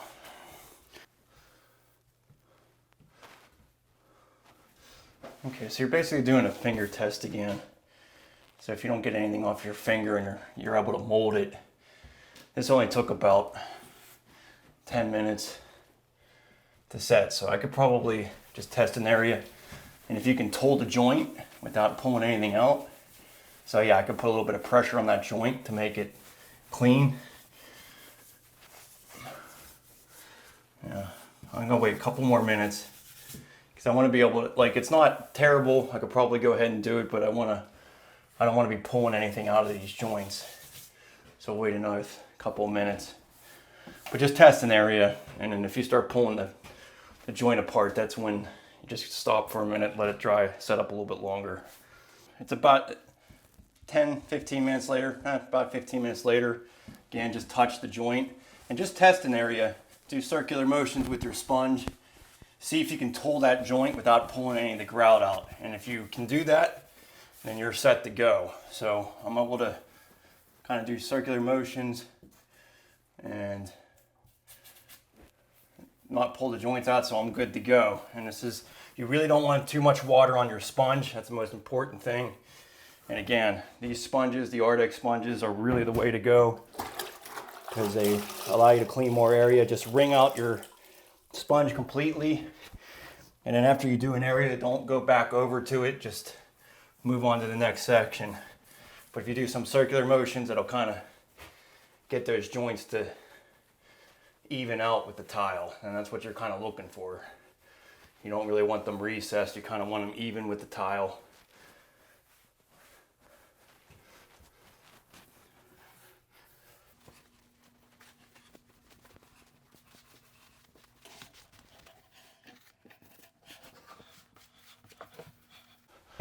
And after you do that, just take a microfiber cloth and just wipe down the surface. Be gentle on the joints. This is just to help get some of that, keep it from hazing up too much, but you'll be able to spray this all down in about half an hour and do a second wash.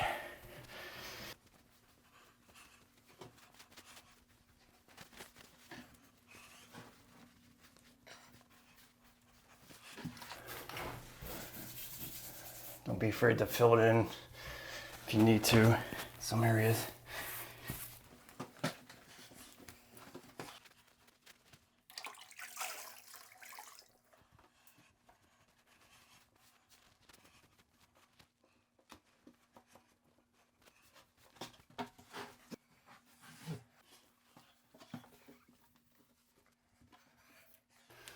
Okay, so just pay attention to your joints. Make sure there isn't any areas that need smoothed out. Because this is the only shot you got at making them smooth.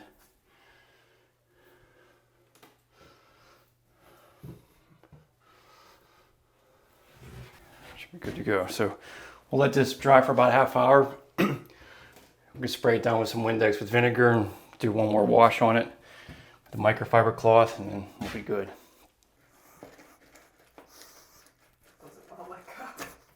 Sure doesn't. Okay, so we got a 2.5 inch brass nipple.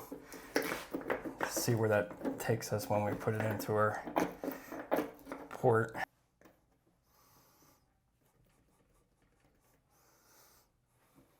This one works out. So there's a variance with where we can have this port. So that's really kind of nice for a shower port, because we could basically use a 2 inch or a 2.5 inch brass nipple, and that's going to work. So we first want to make sure that we address our piping here. Going clockwise, 4 to 5 revolutions on either side. And basically that's just so that when you thread this in, the Teflon tape goes with the joint. And then on top of that, we'll put a little bit of pipe sealant. So this T2 pipe sealant, just put ever a little bit on there.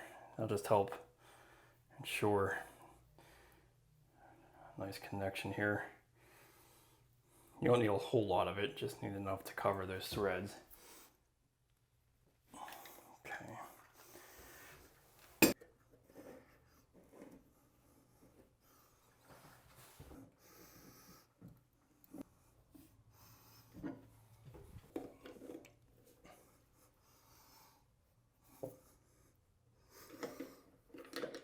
Okay, then this has a little gasket that goes on it. So make sure you have, it's not gonna go all the way around, just gonna have the bottom part left out so that if water does get behind there, it'll leave thing. But this is a pretty watertight connection with that little gasket we have on there.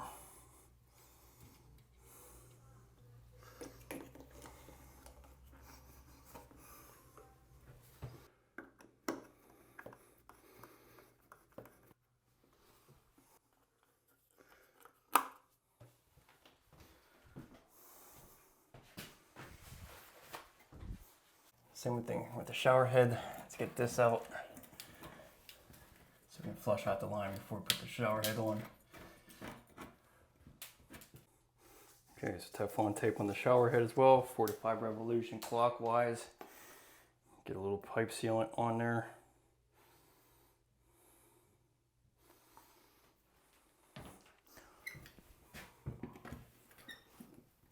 I think you should have him.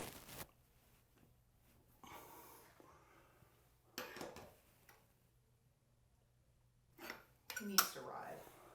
All right, then we'll just go ahead and cut our, this basically gets cut with the flush with the tile.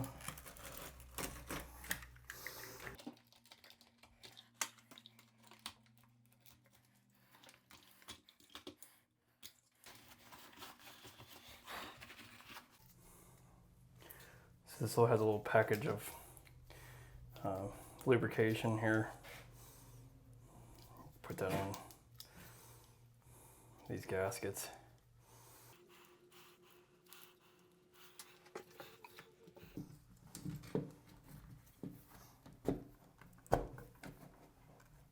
So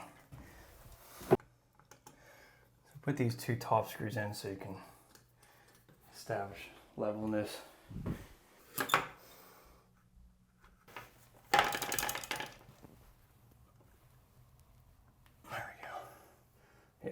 Just make sure that sits level where the buttons won't look right. There we go.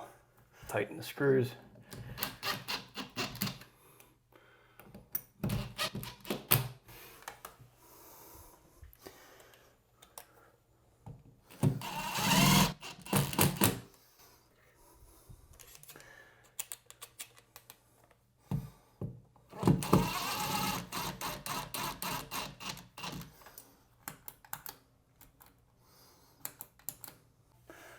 Okay, so these are the push button valves. So when you have these unhooked, nothing will come out. But in order to turn them on,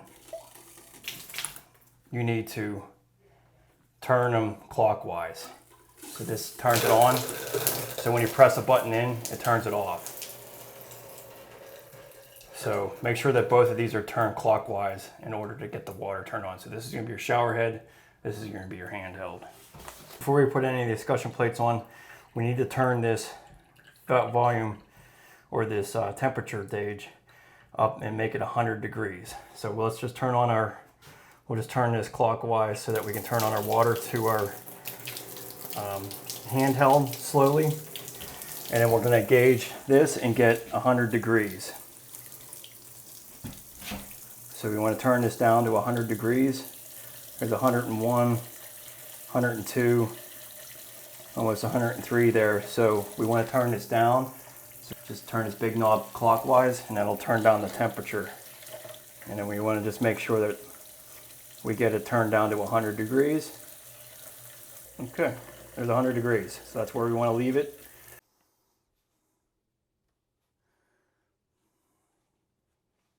So you got these little apparatuses. They have a little square knob on them. So you just press that onto this. Okay.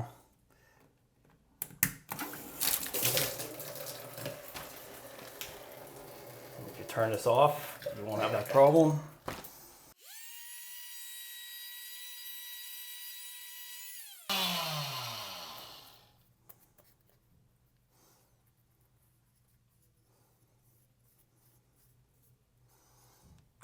Okay, so before we put that on, let's just go ahead and put this, before we cut the other one, let's just make sure that this is gonna work all right.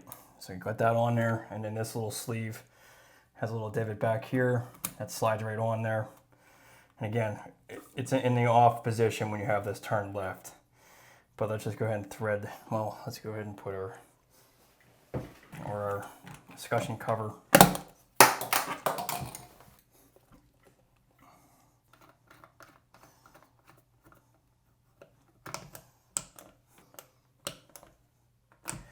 So you can see that green hanging out of there. It still means that I still need to take a little bit more out of it. And so that will be the same thing on the other side. Basically, you just want to see the white, because that's all going to show. I mean, this discussion plate basically just goes over here, and then that's what you're going to see. So you want to make sure that that's cut back farther.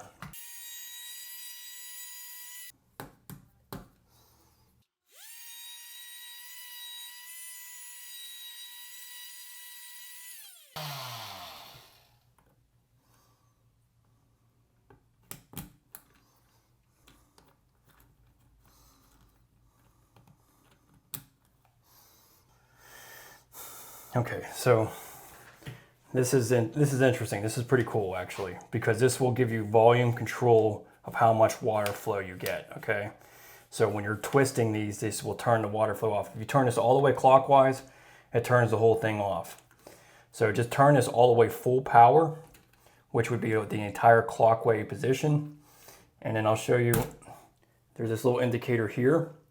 So this is what's going to allow you to turn it. So this will be slid into this sleeve back here that has a little groove on it.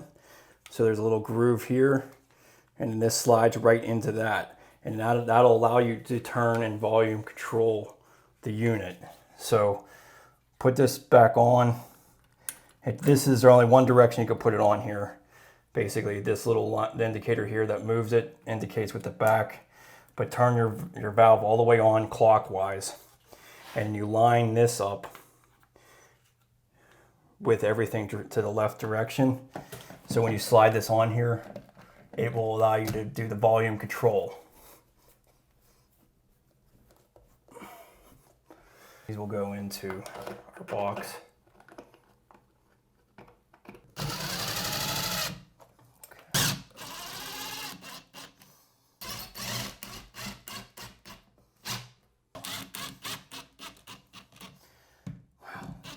Thanks for making that easy.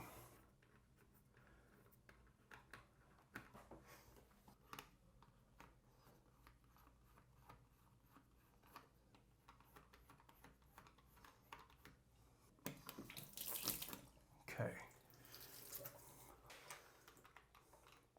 Is your umbrella handy?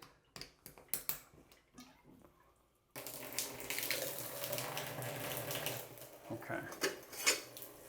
Okay, so this is the volume control. So when you turn it right, you can see how when I turn it to the counterclockwise position, it's a little slow. And this guy, so this little button right here, just make sure that's in the upward position. So what this does is that this is 100 degrees, and then when you press the button in, it allows you to get beyond that. It's basically a way to keep you from scalding yourself. So if somebody comes in here, they just turn this on up to that button, it's 100 degrees, and then they press the button and it goes the rest for that.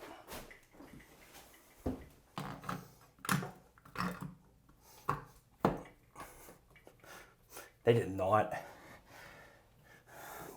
give you much room around that at all. Like, you had to have your towel perfect around there. That would have been No, yeah, like the cutting. Yeah. piece, that one piece was Yeah, too yeah, big. no, right. Yeah, No, it's a good thing you there's really there's are. no allowance at all. All right, and I have a little button. Super.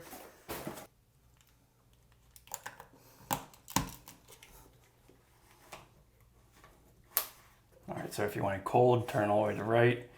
And if you want it hot, turn it all the way to the left. So you have to press that button to get past that. But,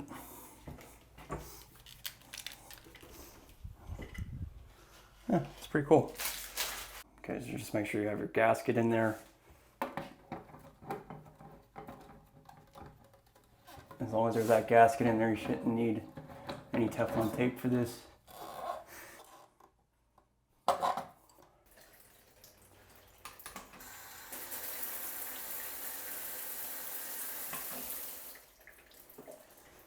Okay, so we're gonna have our handheld, and the only thing I would just pay attention to is kind of remember where you ran your piping over. So we ran this down and over and up. So I'll just be careful of that, but we're gonna put it right underneath the shelf. So something like that. And the main reason I'm leaving it down low like this is so that if he's sitting on the bench, he can grab it. 24.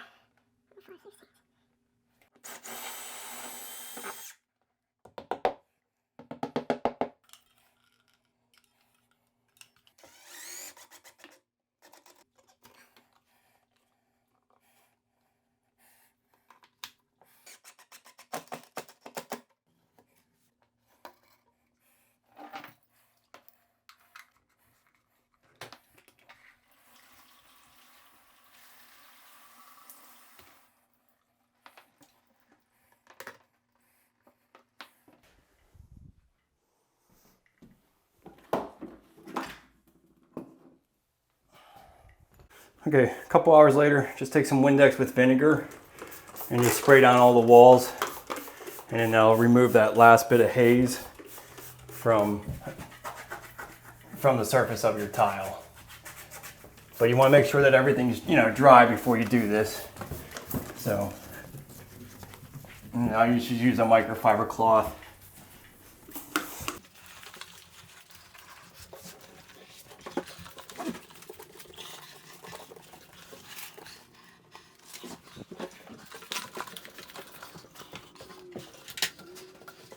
And one nice thing about these Dreamline bases is that it comes with some plastic film on it. So all that mess isn't really on the pan itself. You just have to score it up against the tile layer, and I definitely want to do that before I caulk. So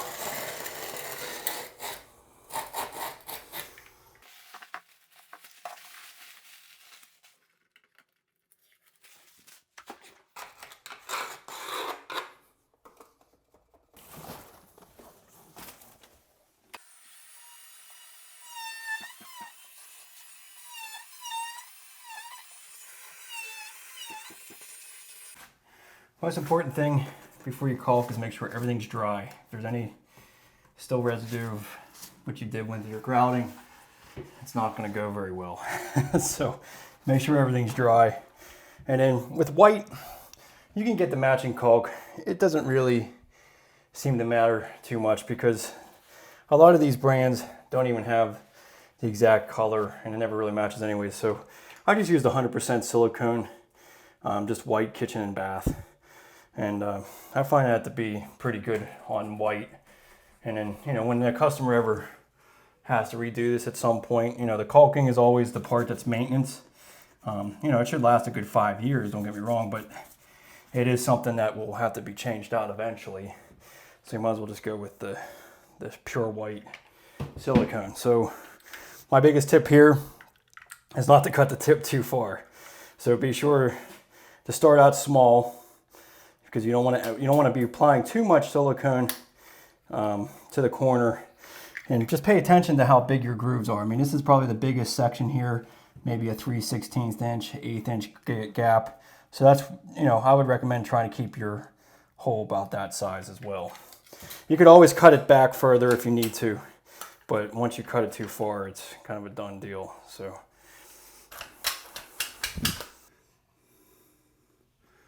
The more consistent you are, the better bead you're probably going to have. But don't be too hard on yourself. It's not that problematic if you get too much on the corner.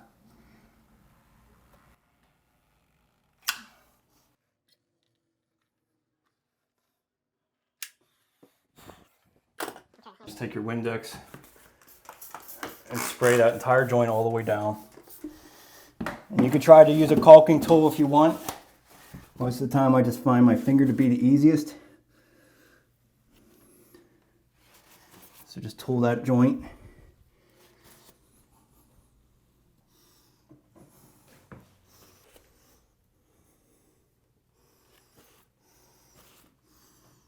And that Windex will prevent it from smearing on the other side of the joint. Okay, looks pretty good.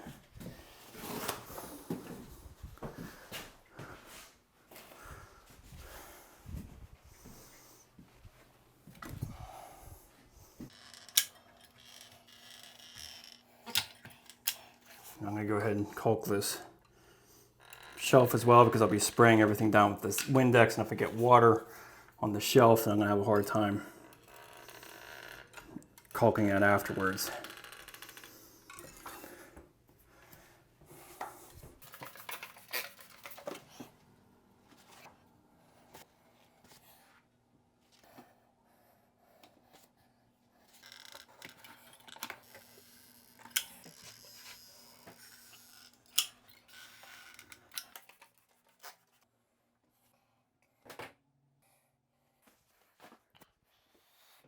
Okay, so I just sprayed and did that corner. I'd put a fan on this. Water is your worst enemy in these joints here. So dry it out for a couple of minutes before you go and trying to even caulk it. Because if anything's wet, you're not going to get a good caulk joint.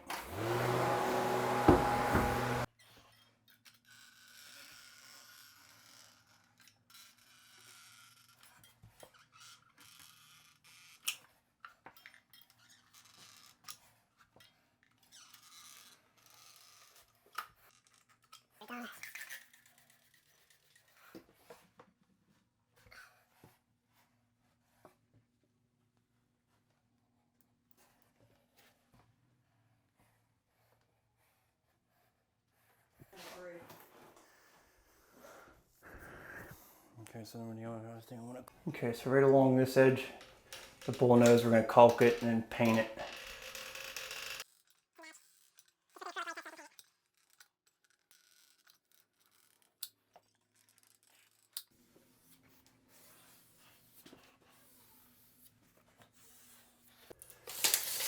In the center there. Okay, so as far as the grab bars, really makes it easy now that we got blocking behind there, so we can pretty much put this where it's most comfortable for the client. So typically, you know, everyone says 36 inches is like a normal height. I actually feel it really depends on the height of the person who's using the shower, but I would probably keep it a little bit lower so that they have a little bit more support holding themselves up. So I'm going to make this about 33 inches, and it actually will kind of look good within the center of this tile as well. But as you see, I have my laser set, so now all I have to do is line this up. My center here, we'll just this is the center of my towel bar, so we'll just center up with my grout joint because that's the center of the shower.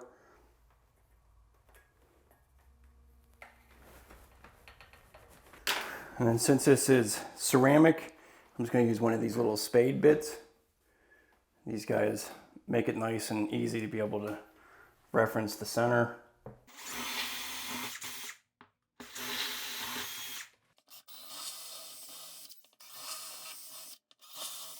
Okay, so just dab a little bit of silicone in each one of these holes. Try to keep it as waterproof as possible.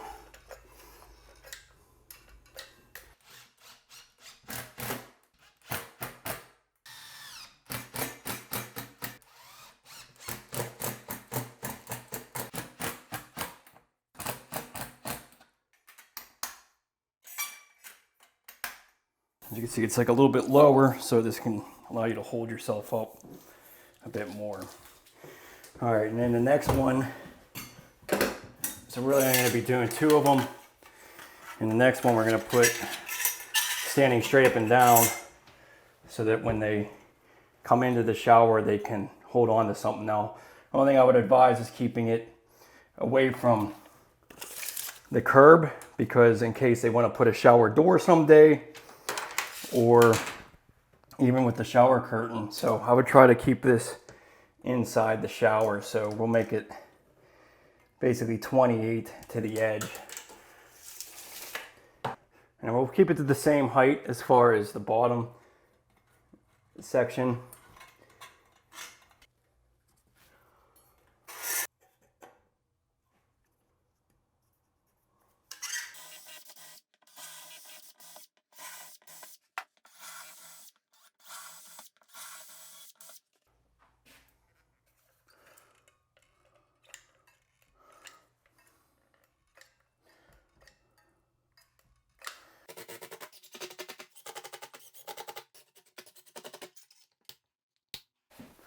Okay, so we're going to be putting a shower rod in for this client because it's just going to be easier for them, because they're going to put a chair in here. And sliding glass doors, I mean, they're great, but with this kind of configuration, actually, honestly, a swinging door would have been best in this situation, but there just isn't a lot of room right here. So we're going to be doing a shower rod, and biggest thing about that is just making sure it stays inside the shower so no water comes out. So I'm going to give you a couple tips on what we're going to use to contain the water in here. So let me go ahead and put this shower curtain on, and then we'll show you the 2 little devices I think that will help out a lot for situations like this.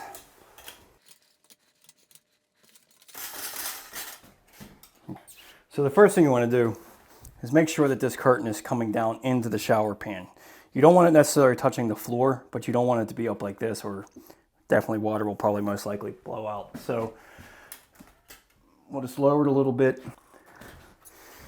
Okay, so that's the kind of right at the ground level there. So what we'll do is we have these. So these are little magnetic weights. So they basically just pull apart here and just connect that to your shower curtain. So we'll put one on the other side here.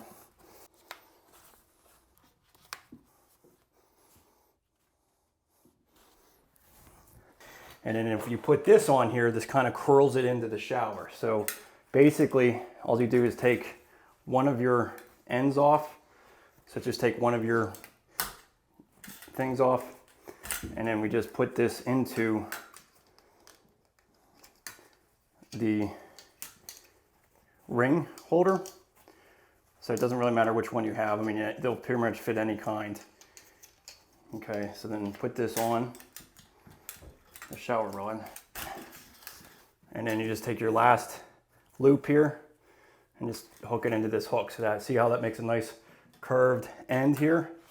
So now when you close it, it curves it into the shower, which is nice.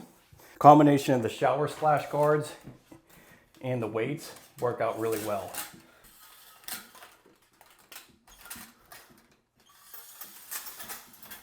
Okay.